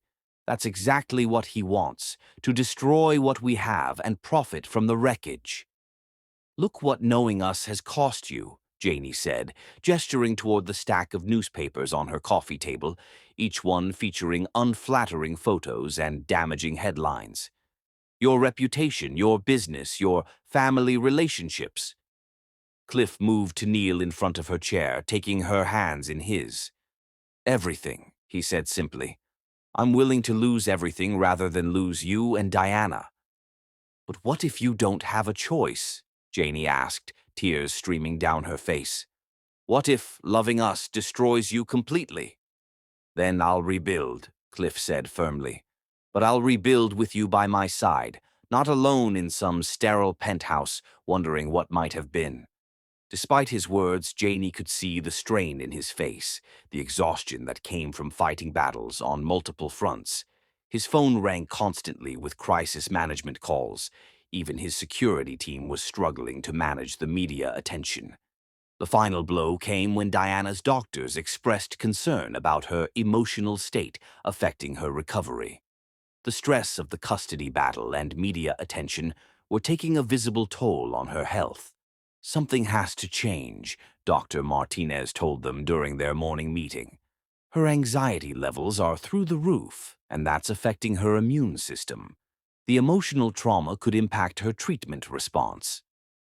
That night, after Cliff had gone home to deal with another crisis at his office, Janie sat in Diana's bedroom watching her daughter sleep fitfully and made the hardest decision of her life. She couldn't let Diana suffer because of her selfish desire to be loved. She couldn't watch Cliff lose everything he'd worked for because he'd chosen them. And she couldn't keep pretending that love was enough to overcome the fundamental differences in their worlds. The next morning, before she could lose her nerve, Janie called Marcus's lawyer. "I want to discuss terms," she said when the woman answered. "I'm glad you're being reasonable, Ms. Lovell. My client is prepared to be very generous." "I have conditions," Janie said, her voice stronger than she felt. "And if he doesn't agree to all of them, he'll never see Diana again, court order or no court order. Because whatever else happened, whatever sacrifices she had to make, Janie would protect her daughter. Even if it meant breaking her own heart in the process. Even if it meant pushing away the only man who'd ever made her believe in forever." Chapter 7. The Choice That Defines Everything. Standing before the board of directors who wanted to strip him of everything he'd built, Cliff McBride realized that losing his company would hurt, but losing his family would destroy him. The emergency board meeting was called for 8 a.m. on a gray Monday morning that felt like the end of the world. Cliff sat at the head of the polished mahogany table, surrounded by 12 people who had once respected his judgment and now looked at him like he'd lost his mind. The morning papers were spread between them, each headline more damaging than the last. "The Henderson merger is dead," announced Margaret Chen, the board's longest-serving member. "They pulled out this morning, citing concerns about leadership stability." "The Yamamoto deal is on hold," added Robert Sterling, his former ally who now couldn't meet his eyes. "They're worried about reputational damage." "Stock prices have dropped 18% in 2 weeks," his father said with grim satisfaction. "Investors are fleeing. Our biggest clients are reconsidering their contracts, all because you've allowed personal drama to overshadow your responsibilities." Cliff listened to the litany of disasters with strange detachment.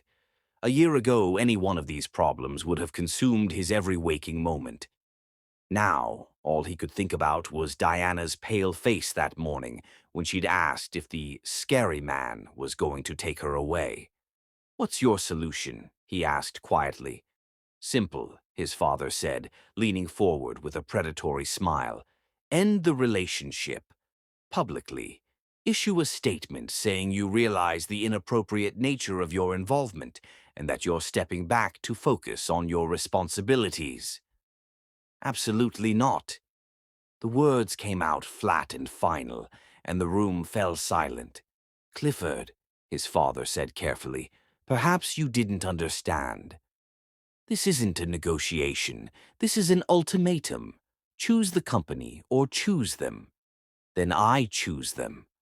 The silence that followed was deafening. Cliff could hear the tick of the antique clock on the wall, the distant sound of traffic from the street below. "You can't be serious," Margaret Chen said finally. "I've never been more serious about anything in my life," Cliff replied, standing from the table. "I built this company into what it is today. I've given it 30 years of my life, missed countless personal moments, sacrificed every relationship for the sake of profit margins, but I won't sacrifice the people I love."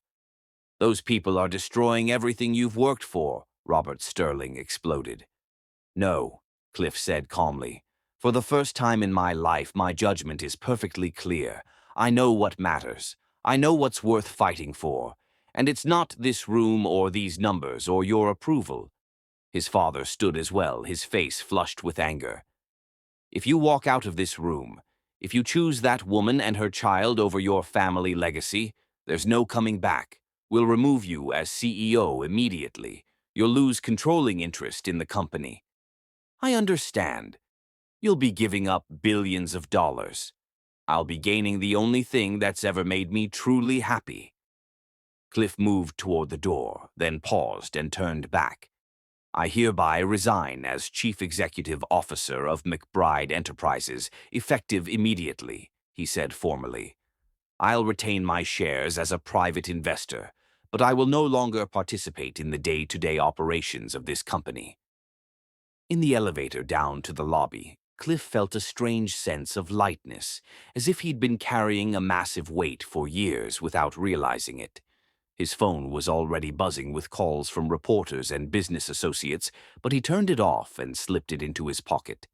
He found Janie in Diana's room, packing a small suitcase with the efficient movements of someone who had done this too many times. Diana was curled up on the bed, clutching her stuffed elephant and watching her mother with anxious eyes. "Going somewhere?" Cliff asked from the doorway. Janie startled, then straightened defensively. "We're leaving town for a while. My cousin lives in Oregon. Diana and I are going to stay with her until this whole mess dies down." "Running away won't solve anything. It'll get us out of the headlines," Janie said without looking at him. "It'll give you a chance to salvage your reputation and your business without us dragging you down." "Too late for that," Cliff said, moving into the room and settling into his usual chair. "I just resigned as CEO." Both Janie and Diana stared at him in shock. "You did what?" Janie whispered. "I quit," Cliff said simply. "Walked out of the board meeting, resigned my position, gave up my corporate power. I'm officially unemployed as of about 20 minutes ago." "Why?" Janie's voice was barely audible.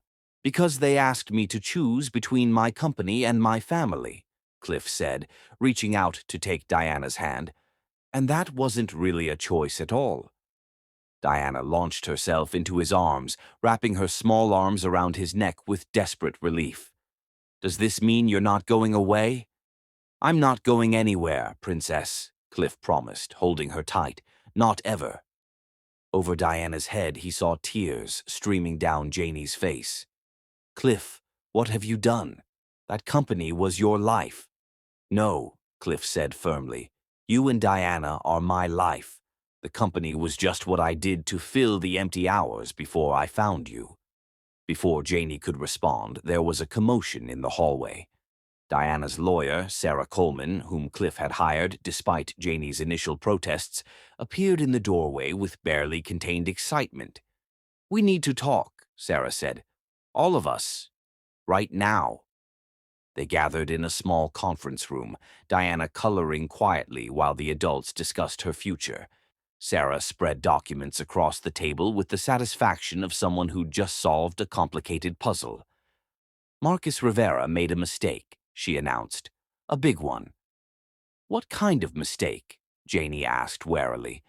"The kind that proves he's not interested in being a father so much as cashing in on Diana's connection to Cliff," Sarah said. She pulled out a bank statement and slid it across the table. 3 weeks ago, Mr. Rivera took out a substantial loan against his anticipated settlement from this case. He's been telling creditors he expects to receive millions in child support from Cliff. Cliff felt cold rage settle in his chest. He's been spending money he doesn't have based on using Diana as collateral. "It gets better," Sarah continued. "He's also been in contact with several media outlets, shopping exclusive interview rights about his fight to save his daughter from an inappropriate relationship." "He's been selling stories about Diana?" Janie's voice was dangerous now. "Multiple stories. To tabloids, entertainment shows, even a true crime podcast. He's already received advance payments for several of these deals." "How is that legal?" Cliff asked.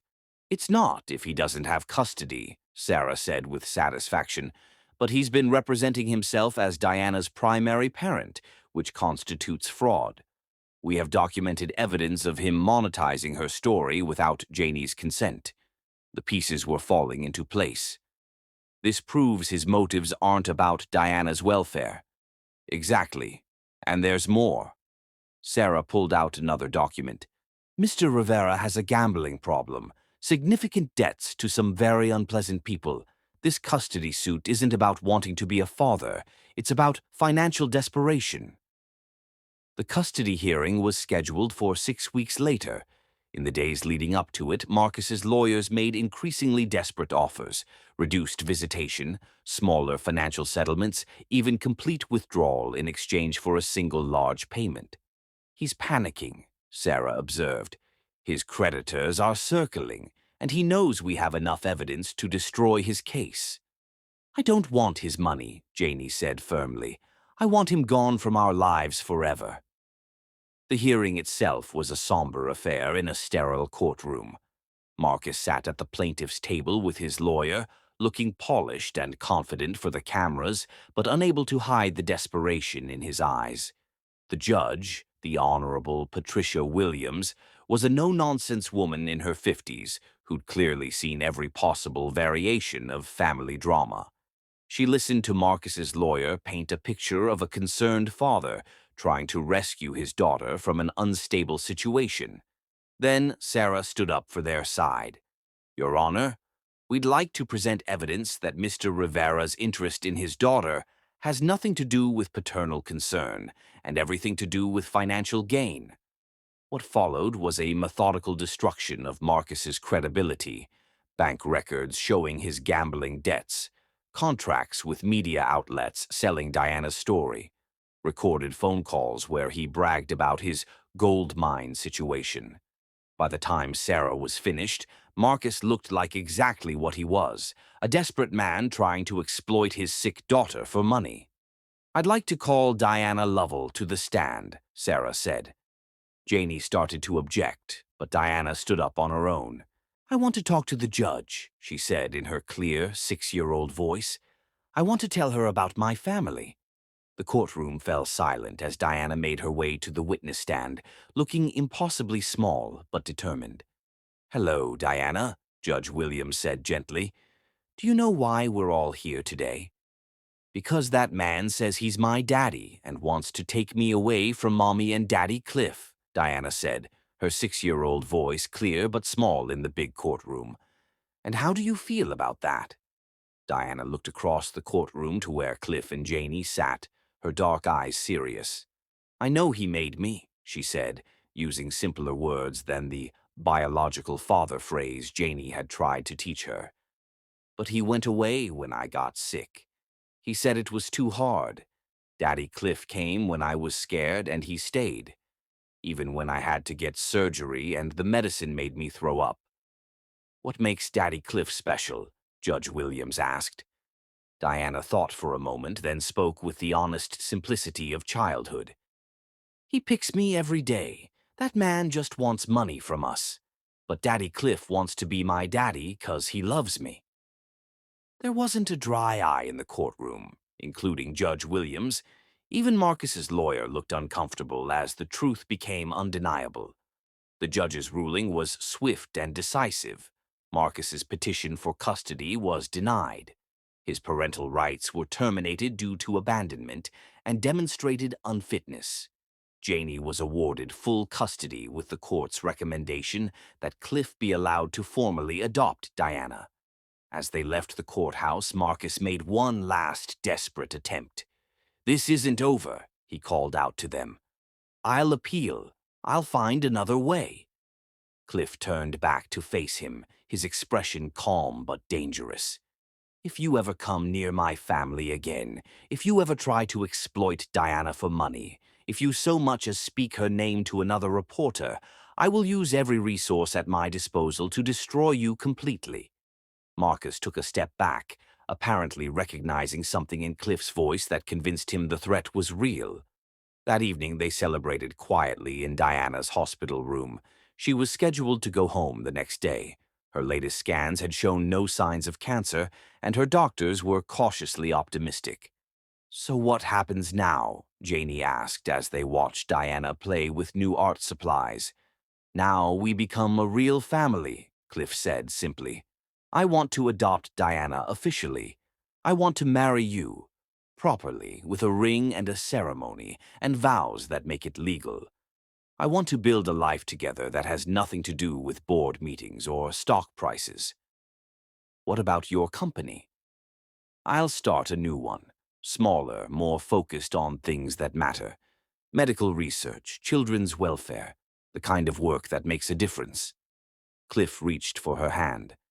"I'm done trying to live someone else's idea of success."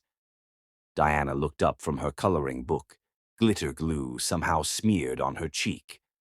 "Are you going to marry Mommy now?" "If she'll have me," Cliff said, his eyes never leaving Janie's face. "Of course I'll have you," Janie whispered, tears streaming down her face. "I love you. I choose you. I choose us." "Then Daddy Cliff will be my real daddy forever?" Diana asked. "Forever and always, Princess," Cliff promised. As they sat together in the small hospital room, their makeshift family born from crisis and cemented by choice, Cliff realized that losing his corporate empire had been the best thing that ever happened to him. Some things were worth more than money or power or approval. Some things were worth everything. Chapter 8. Building Something Beautiful from the Ashes. The morning Cliff McBride proposed to Janie Lovell in their tiny kitchen, while Diana made pancakes and sang off-key, he knew that love wasn't about perfect moments. It was about perfect people to share imperfect ones with. 3 months after the courthouse victory that had changed everything, Janie stood in the empty office space that would soon become the headquarters of McBride Medical Solutions, watching Cliff explain his vision to an architect while Diana sat at a makeshift desk in the corner, very seriously organizing colored pencils by size. The morning sun streamed through the floor-to-ceiling windows, illuminating dust motes that danced like tiny celebrations. "The pediatric research wing goes here," Cliff was saying, pointing to blueprints spread across a folding table. "I want it to be bright, welcoming. Nothing like a typical laboratory. Kids should feel comfortable here." The architect, Patricia Song, nodded thoughtfully. "We could incorporate interactive wall displays, maybe natural lighting features that change throughout the day." "Diana, what do you think?" Cliff called over to their daughter, who looked up from her important pencil work with the serious expression she wore when consulted on grown-up matters. "It should have rainbow windows," Diana announced, "and maybe some plants that kids can water. Sick kids don't get to take care of things very often." Janie felt her heart squeeze with pride as she watched the architect actually write down Diana's suggestions. Over the past few months, she'd watched Cliff transform from a distant businessman to a man who truly understood that the best ideas often came from the people who would actually use what you were building. After the architect left, they settled into their usual routine of takeout lunch on the office floor, a far cry from the boardroom meetings that had once defined Cliff's days, but infinitely more satisfying. Diana chattered about her new school. She'd been healthy enough to start regular classes for the first time, while Janie reviewed medical research proposals. Dr. Morrison from Johns Hopkins wants to discuss that childhood leukemia study, Janie said, scanning through papers. "The one about improving quality of life during treatment." "Schedule a meeting," Cliff said immediately. "That's exactly the kind of work we want to support." It still amazed Janie how seamlessly they'd fallen into being business partners. When Cliff had first suggested that she help him run the medical side of his new company, she'd been hesitant. Her nursing degree hardly qualified her to evaluate complex research proposals. But Cliff had been insistent that her perspective as a parent and medical professional was exactly what he needed. "You understand what families go through," he'd said. You know what kind of research would actually make a difference in people's lives, not just look good in academic journals. He'd been right. 3 months in, and Janie found herself energized by work in a way she'd never experienced before. Instead of just caring for sick children, she was helping to shape research that could prevent other families from going through what they'd endured. "Mommy, look," Diana called out, holding up a drawing she'd been working on. It showed 3 stick figures standing in front of a building with rainbow windows, clearly the new office, with their family prominently featured. "It's beautiful, baby girl," Janie said, admiring the artwork that would definitely be framed and hung in the office. "But shouldn't Daddy Cliff be taller in the picture?" Diana giggled.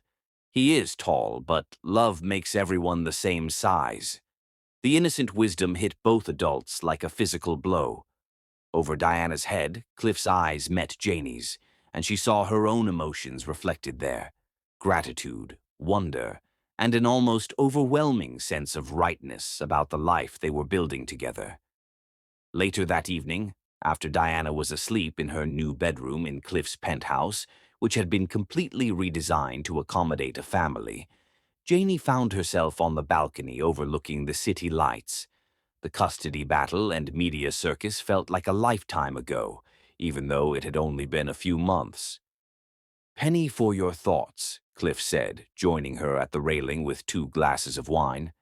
"Just thinking about how different everything is," Janie said, accepting the glass and leaning into his warmth. "6 months ago, I was working double shifts and sleeping in hospital chairs. Now I'm helping run a company and living in a penthouse. Having regrets?" "Never," Janie said firmly. "It's just surreal sometimes. Like maybe I'll wake up and this will all have been a dream." Cliff set down his wine glass and turned to face her fully, his expression serious in the dim light. "I've been thinking about that too," he said. "About how quickly things can change, how fragile happiness can be, and I realized something." "What's that?" Instead of answering, Cliff dropped to one knee right there on the balcony, pulling a small velvet box from his pocket. Janie's breath caught as he opened it to reveal a ring that was absolutely perfect. Not the massive diamond she might have expected, but a simple, elegant solitaire surrounded by smaller stones that caught the light like captured stars. "I realized that I don't want to spend another day without you being officially mine," Cliff said, his voice rough with emotion. "Janie Lovell, will you marry me? Will you let me love you and Diana for the rest of our lives, through everything that comes our way?" Through her tears, Janie could see the vulnerability in his eyes, the way he was holding his breath waiting for her answer. "Yes," she whispered, then louder. "Yes, of course, yes." The ring slid onto her finger like it had been made for her, which she suspected it had been. As Cliff stood and pulled her into his arms, spinning her around on the balcony while she laughed and cried at the same time, Janie felt the last piece of her carefully guarded heart click into place. They were still kissing when they heard a voice from behind them. "Daddy Cliff, are you marrying Mommy now?" They turned to find Diana standing in the doorway, her hair mussed from sleep and her favorite stuffed elephant tucked under one arm. "What are you doing awake, princess?" Cliff asked, moving to scoop her up. "I heard laughing and wanted to see what was happening," Diana said matter-of-factly. Then she spotted the ring on Janie's finger and clapped her hands together. "You're getting married. Can I be the flower girl? Can we have a castle wedding?" "You can be anything you want to be," Janie promised, pulling Diana into their embrace. "And yes, we're getting married." "Finally," Diana said with the dramatic sigh of someone far older than 7. "I was starting to think you'd never figure it out." The wedding planning began immediately, though not in the way Janie had expected. She'd imagined a small, simple ceremony, but Cliff had other ideas. "I want everyone to know how proud I am to marry you," he said when she suggested a courthouse ceremony. "I want to celebrate with everyone who matters to us." "Your family doesn't exactly approve of me," Janie pointed out. My family will learn to deal with it, Cliff said firmly. And if they don't, that's their loss.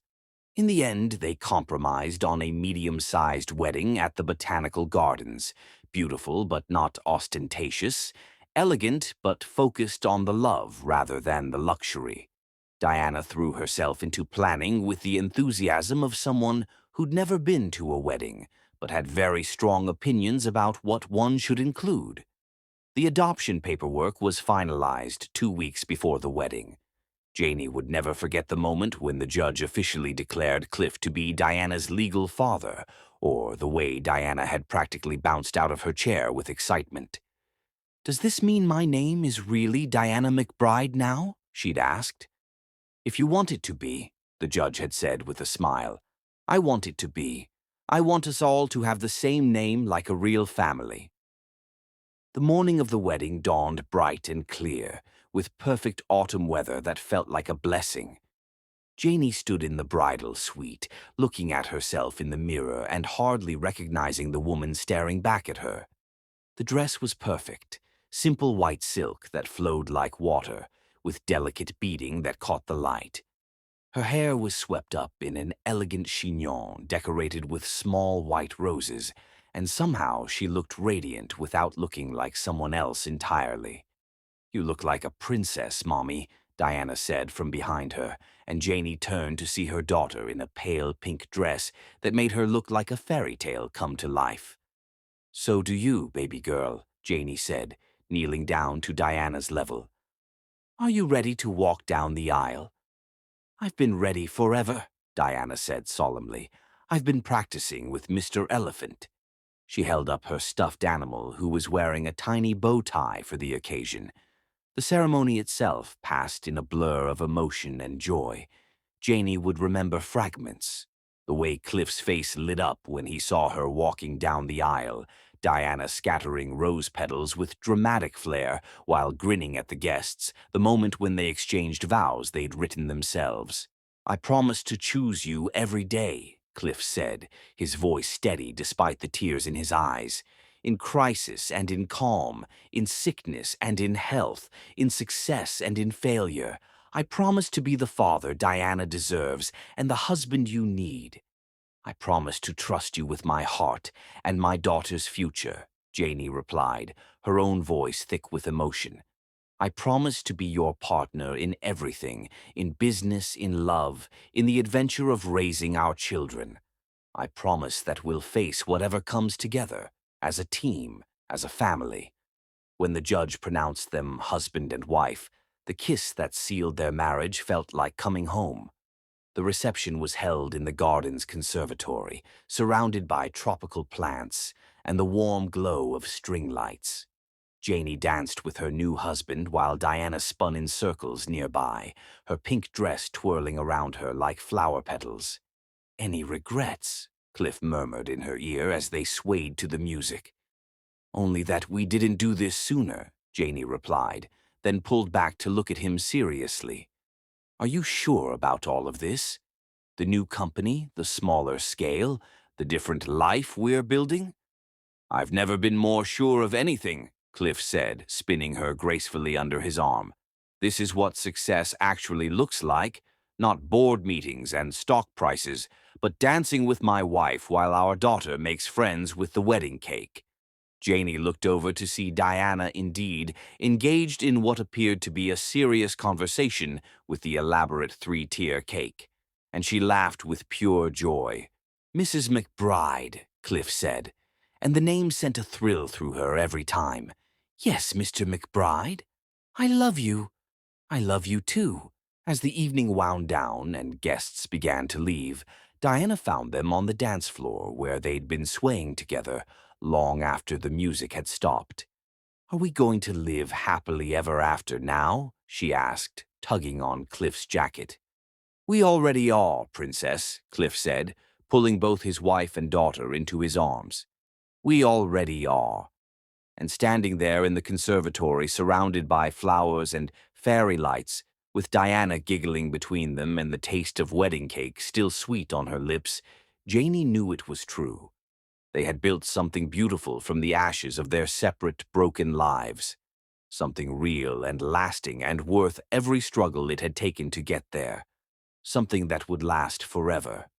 Chapter 9. When Paradise Burns and Love Must Rise from Ashes. The phone call that shattered Janie McBride's perfect world came at 3:47 a.m., and the words, "Diana's cancer has returned," felt like a death sentence for everything they'd built. 18 months after their fairy tale wedding, Janie McBride woke to the sound of her phone ringing with the particular urgency that every parent of a cancer survivor learned to dread.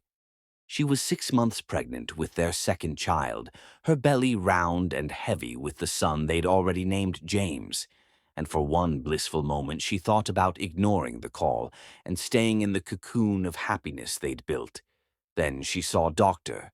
Martinez's name on the screen and knew their perfect world was about to burn. "Janie, I need you and Cliff to come in immediately," Dr. Martinez said without preamble.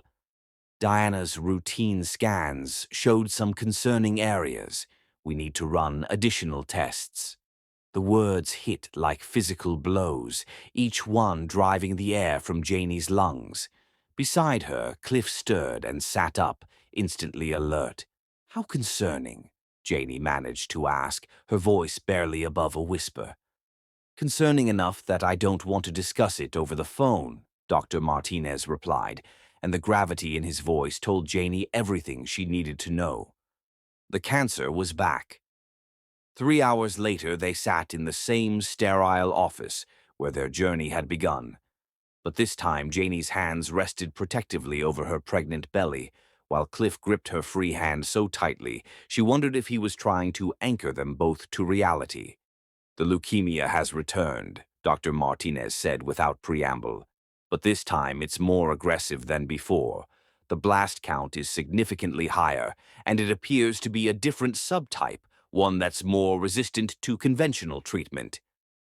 Diana, now 8 years old and sitting between her parents with the false calm of a child who'd learned to mask her fear, spoke up in a voice that was far too steady. "Does that mean I'm going to die?" The question hung in the air like poison gas. Janie felt her heart stop, then restart with painful force, while Cliff's hand tightened on hers until she thought her bones might crack. "It means we're going to fight harder than before," Dr. Martinez said gently. "But I won't lie to you, Diana. This is going to be much more difficult than last time. The treatment will be more intensive, more aggressive." "What are our options?" Cliff asked, his voice deadly calm in the way that meant he was barely holding himself together. Dr. Martinez pulled out a thick folder of treatment protocols, each one more daunting than the last. "Intensive chemotherapy, possibly a bone marrow transplant if we can find a compatible donor. The good news is that Diana's young and strong, and she's beaten this before." "And the bad news?" Janie asked, though she wasn't sure she wanted to hear it. "The treatment regimen is going to be brutal. We're talking about months of aggressive chemotherapy that will completely suppress her immune system. She'll need to be isolated to prevent infection, and the side effects are going to be severe."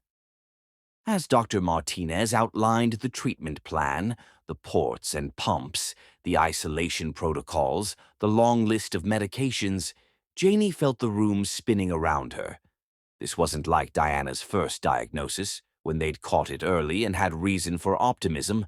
This was a battle for her daughter's life, and there were no guarantees. "I need to start treatment immediately, Doctor," Martinez continued. "We're talking about beginning the first round of chemotherapy within the next 48 hours. "What about the baby?" Janie asked, her hand instinctively moving to her belly. "The stress, the exposure to the hospital environment." Dr. Martinez's expression grew even more serious. The emotional stress of Diana's treatment, combined with the physical demands of constant hospital visits, could put your pregnancy at risk. You're already carrying high stress levels, and adding this level of trauma. He didn't need to finish the sentence. Janie could see the impossible choice forming. Be there for Diana through the fight of her life, or protect the baby growing inside her. That evening, after Diana had been admitted to the hospital and was sleeping fitfully under the influence of pre-treatment medications, Janie and Cliff sat in the family consultation room trying to process the magnitude of what lay ahead. "We'll get through this," Cliff said for the 10th time, though his voice lacked conviction. "We'll fight it together, just like before." "This isn't like before," Janie said numbly. "Before I could sleep in her room, be with her every second. Now I have to think about the baby." Before Cliff could respond, there was a knock on the door. A tall, distinguished man in an expensive suit entered, someone Janie had seen in newspaper photos but hoped never to meet in person. Senator Clifford McBride, Jr., Cliff's father, looked exactly like an older version of his son if someone had surgically removed every trace of warmth and compassion. His presence filled the small room with cold authority. "Father," Cliff said, standing up defensively, "what are you doing here?" "I heard about the child's diagnosis," the senator said, his voice carrying practiced sympathy. "I came to offer my assistance." "We don't need your help," Cliff said immediately. "Don't you?" The senator's gaze flicked to Janie's pregnant form, then back to his son. "This situation is going to require resources, connections, access to the best treatment facilities. I have those connections." Despite her instinctive dislike of the man, Janie felt a flicker of hope. If Senator McBride could get Diana into better treatment programs. "What's the catch?" Cliff asked, because he knew his father well enough to know there was always a catch. Senator McBride settled into a chair with the satisfaction of someone who'd been waiting for this moment. "The catch is that you need to start thinking like a responsible father and husband instead of a lovesick teenager." "What the hell is that supposed to mean?" "It means that your wife is carrying the heir to the McBride family legacy," the senator said, his eyes fixed on Janie's belly. "A healthy child with proper bloodlines who deserves to be protected. Meanwhile, you're risking that child's life by subjecting your wife to the trauma of caring for a terminally ill child who isn't even yours biologically." The words hit like slaps, each one designed to wound. Janie felt her face flush with anger and humiliation, but before she could speak, Cliff exploded. "Diana is my daughter in every way that matters." "No, she's not," the senator said coldly. "She's the sick child of a woman you married out of misguided guilt. And now that woman is carrying your real child, my grandchild, and you're letting sentimentality cloud your judgment." "Get out," Cliff said dangerously. "Get out before I do something I'll regret." "I'm not finished," the senator continued as if he hadn't heard. "I've spoken to the finest oncologists in the country. Diana's prognosis is poor, very poor, the type of cancer she has, the aggressive nature of the recurrence. She has perhaps a 30% chance of survival." Janie felt the blood drain from her face. 30%. Those weren't odds, they were a death sentence wrapped in false hope. "But," the senator continued, "I can get her into the most exclusive treatment program in the world. The finest doctors, the most advanced therapies, unlimited resources, everything she needs to have the best possible chance." "In exchange for what?" Cliff asked, though Janie could see in his expression that he already knew. "In exchange for you prioritizing your real family," the senator said. "Divorce this woman. Give her a generous settlement, enough to cover the child's medical expenses for the rest of her short life. Take your pregnant wife, your real wife, somewhere safe and peaceful where she can focus on delivering a healthy heir to the McBride legacy." "My real wife?" Cliff's voice was deadly quiet. "A woman of appropriate background and breeding who can give you legitimate children. Someone who understands the responsibilities that come with the McBride name." The senator's gaze flicked dismissively to Janie. "Not some nurse who trapped you with her sick daughter and is now using another pregnancy to maintain her grip on the family fortune." Janie gasped as if she'd been physically struck. The accusation was so vile, so deliberately cruel, that for a moment she couldn't breathe. "You son of a bitch," Cliff snarled, taking a step toward his father. "How dare you?" "I dare because someone has to save you from your own stupidity," the senator snapped back. "Look at her. She's 6 months pregnant and falling apart under the stress. How long before that stress kills your son?" "Cliff," Janie whispered, her hand pressed to her belly as she felt a sharp, cramping sensation. "I don't feel—" The words were cut off by sudden, overwhelming pain that doubled her over. She felt warmth spreading between her legs and looked down to see blood seeping through her clothes. "Oh, God," she gasped.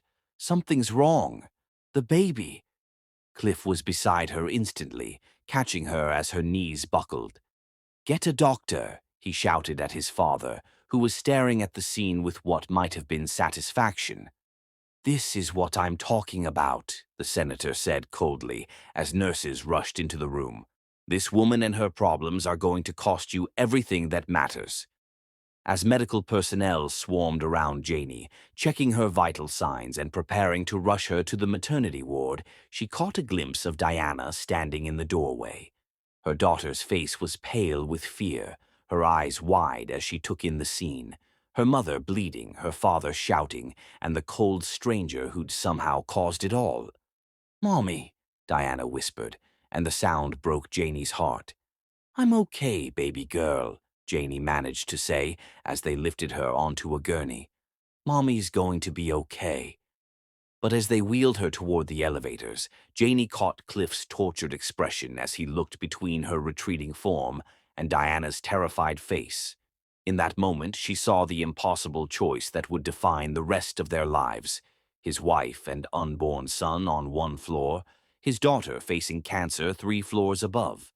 The elevator doors closed between them, and Janie realized that everything they'd built together was about to be tested by fire. The question was whether their love would be strong enough to survive the flames. Chapter 10: The Love That Conquers Death Itself. In the NICU, where his premature son fought for every breath, while his daughter lay dying in the children's ward 3 floors above, Cliff McBride finally understood what his father never could: that love isn't about blood or status, it's about showing up when everything is falling apart. James Lovell McBride entered the world 10 weeks early, weighing barely 3 pounds and fighting for every breath in lungs that weren't ready for life outside the womb. Cliff stood beside the incubator in the NICU, his hands pressed against the glass that separated him from his son, watching the tiny chest rise and fall with mechanical assistance while machines beeped out the rhythm of a life hanging in the balance. 3 floors above, Diana was losing her own battle. The aggressive chemotherapy that was supposed to save her life was destroying what remained of her strength. In the 72 hours since James's premature birth, she'd developed pneumonia, and her already compromised immune system was failing to fight the infection. Cliff hadn't slept in 3 days. He'd been running between the NICU and the pediatric oncology ward, trying to be present for both his children, while Janie remained bedridden in the maternity ward, recovering from the emergency C-section that had saved James's life, but left her weak and devastated. "Mr. McBride," a soft voice interrupted his vigil beside James's incubator. Dr. Sarah Kim, the neonatologist, approached with the careful expression that medical professionals wore when delivering difficult news. "We need to discuss James's condition." Cliff's stomach dropped. "What's wrong?" "His lungs aren't developing as we'd hoped. We're going to need to perform surgery to repair a hole in his heart, a defect that's common in premature babies, but requires immediate intervention." Dr. Kim's voice was gentle but firm. "It's a risky procedure, especially for someone so small, but without it—" She didn't need to finish the sentence. Cliff stared down at his son, this tiny, perfect being who was fighting so hard to live, and felt the walls of his world crashing down around him. "When?" he asked. "Tomorrow morning. We've scheduled the surgery for 7 a.m. The same time Diana was scheduled for her next round of chemotherapy. The treatment that Dr. Martinez had warned might be her last chance if the pneumonia didn't clear.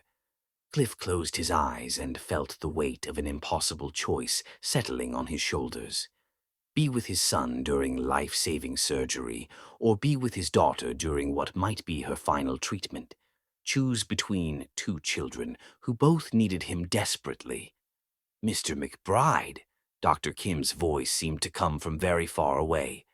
Are there any questions about the procedure? Before Cliff could answer, his phone buzzed with a text from Janie. Diana's asking for you. She's scared. I need to see my daughter, Cliff said, already moving toward the elevator. I'll be back. He found Diana in her isolation room, pale and fragile, against the white hospital sheets, her bald head covered by a pink knit cap that Janie had made her. She looked impossibly small, this little girl who had once been so vibrant and full of life. Daddy Cliff, she whispered when she saw him, and the sound broke his heart. I heard the nurses talking. They think I'm going to die. Cliff moved to her bedside, taking her tiny hand in his much larger one. Hey, princess, you know better than to listen to nurse gossip. But I am, aren't I? Diana's dark eyes were too wise, too knowing for an 8-year-old. I can feel it. I'm getting weaker, and the medicine isn't working like before. The doctors are doing everything they can, Cliff said, his voice thick with emotion he was trying desperately to control. I know, Diana said simply, but I want you to know that I'm not scared anymore, because I got to have the best daddy in the whole world, even if it was only for a little while. The words hit Cliff like physical blows. Diana, don't talk like that. You're going to get better.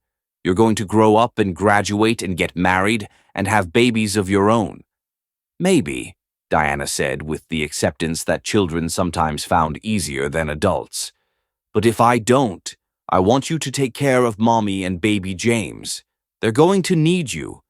We're all going to be together, Cliff said fiercely. All 4 of us. That's a promise. Diana smiled, that radiant smile that had captured his heart the first day they met. I love you, Daddy Cliff. You gave me the best family ever.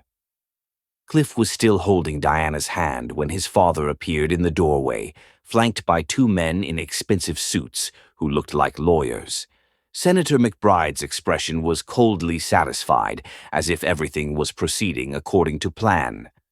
Time's up, Clifford, the senator said without preamble. I've filed emergency custody papers for the baby. My grandson belongs with family who can properly care for him, not in this chaos you've created. What? Cliff shot to his feet, fury blazing through him. You can't do that.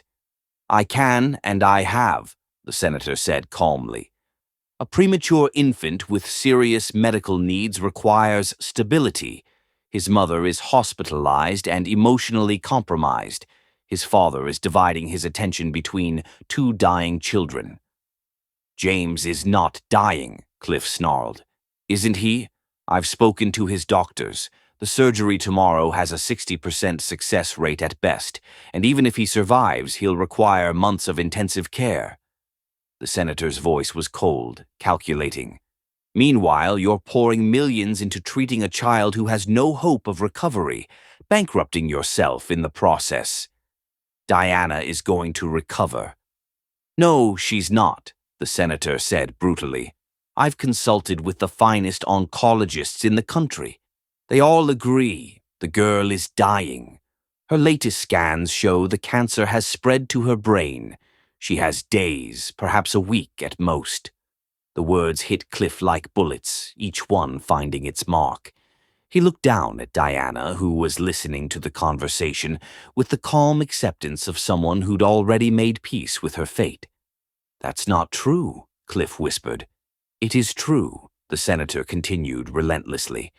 And while you've been playing the devoted father to a doomed child, your real family has been falling apart. Your wife is having a nervous breakdown. Your son is fighting for his life. Your business empire is crumbling because you've liquidated assets to pay for experimental treatments that won't work. It was true, all of it. In the past 3 days, Cliff had sold everything he could, stocks, properties, art collections, to fund the treatments for both children. His financial advisors had been calling non-stop, warning him that he was on the verge of bankruptcy.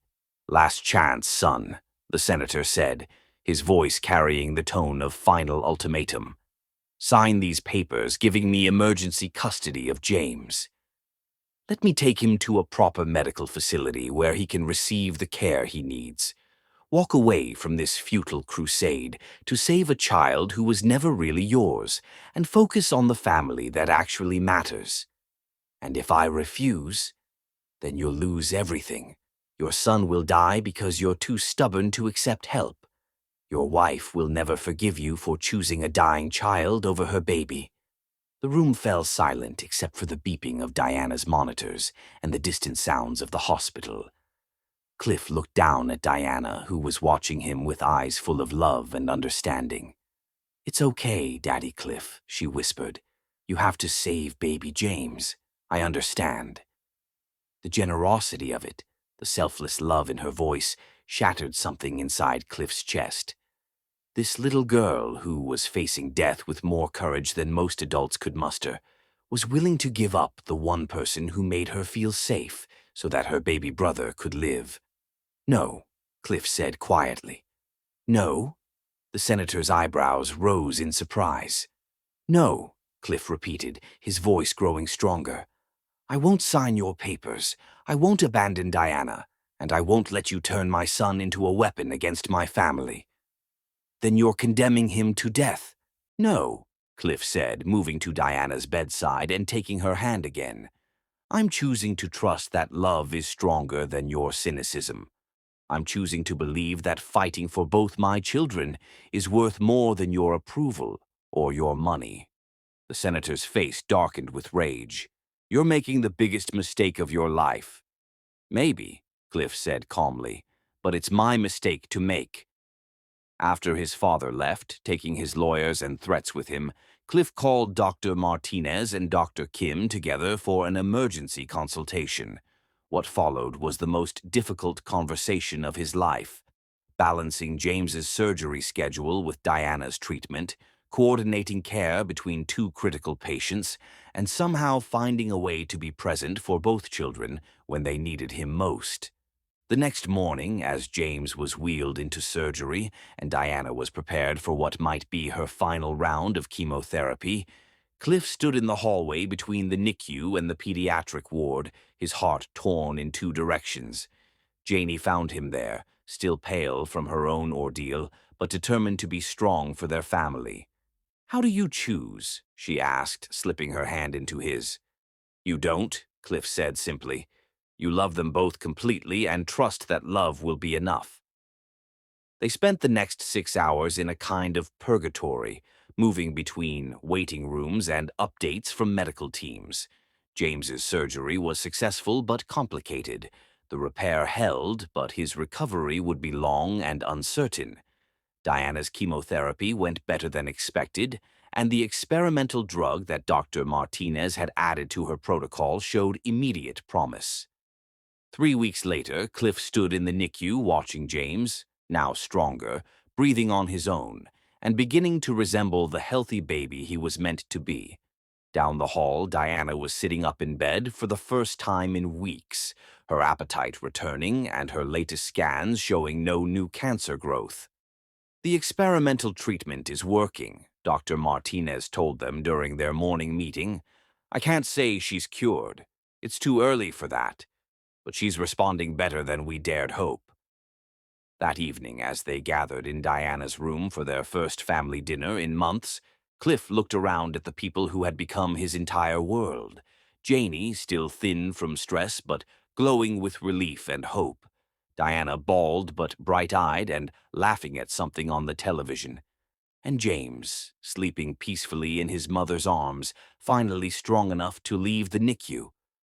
"Daddy Cliff," Diana said during a commercial break, "will you tell me our story again?" "Which story, Princess?" "The story about how you chose us," Diana said seriously, "even when it cost you everything." Cliff looked around the small hospital room that had become their sanctuary, thinking about the empty bank accounts, the sold properties, the business empire he'd dismantled piece by piece to pay for their care. He thought about his father's threats, the pressure from former colleagues, the bridge-burning choices he'd made. "Once upon a time," he began, his voice soft in the dim light, "there was a man who thought that money and power were the most important things in the world." "But he was wrong," Diana added, knowing the story by heart. "He was very wrong, because one day he met a brave princess and her beautiful mother, and he learned that love was the only thing that really mattered." "Even when it costs everything?" Diana asked, as she always did. "Especially when it costs everything," Cliff replied, pulling both his wife and daughter into his arms while James slept peacefully between them. "Because the best things in life, the only things worth having, are worth every sacrifice." As Diana drifted off to sleep, surrounded by the family that love had built and rebuilt and strengthened through every trial, Cliff realized that his father had been wrong about everything. Love wasn't weakness. It was the strongest force in the universe. And sometimes, if you were very lucky and very brave, it really could conquer death itself. 6 months later, as Diana stood before the Children's Memorial Hospital Board of Directors, healthy, vibrant, and holding her baby brother James while he giggled and reached for her hair, she told their story to a room full of powerful people who wept openly at the tale of a family that had chosen love over everything else. "My daddy taught me that real families aren't made by blood or money," Diana said, her 8-year-old voice clear but still carrying the slight lisp she'd never quite outgrown. "They're made by people who choose to love each other every single day, even when it's really, really hard." In the audience, Cliff and Janie held hands and watched their daughter, their miracle, speak truth to a world that had almost destroyed them. They had lost everything and gained the only thing that mattered. They had each other, and that was enough to build a kingdom on.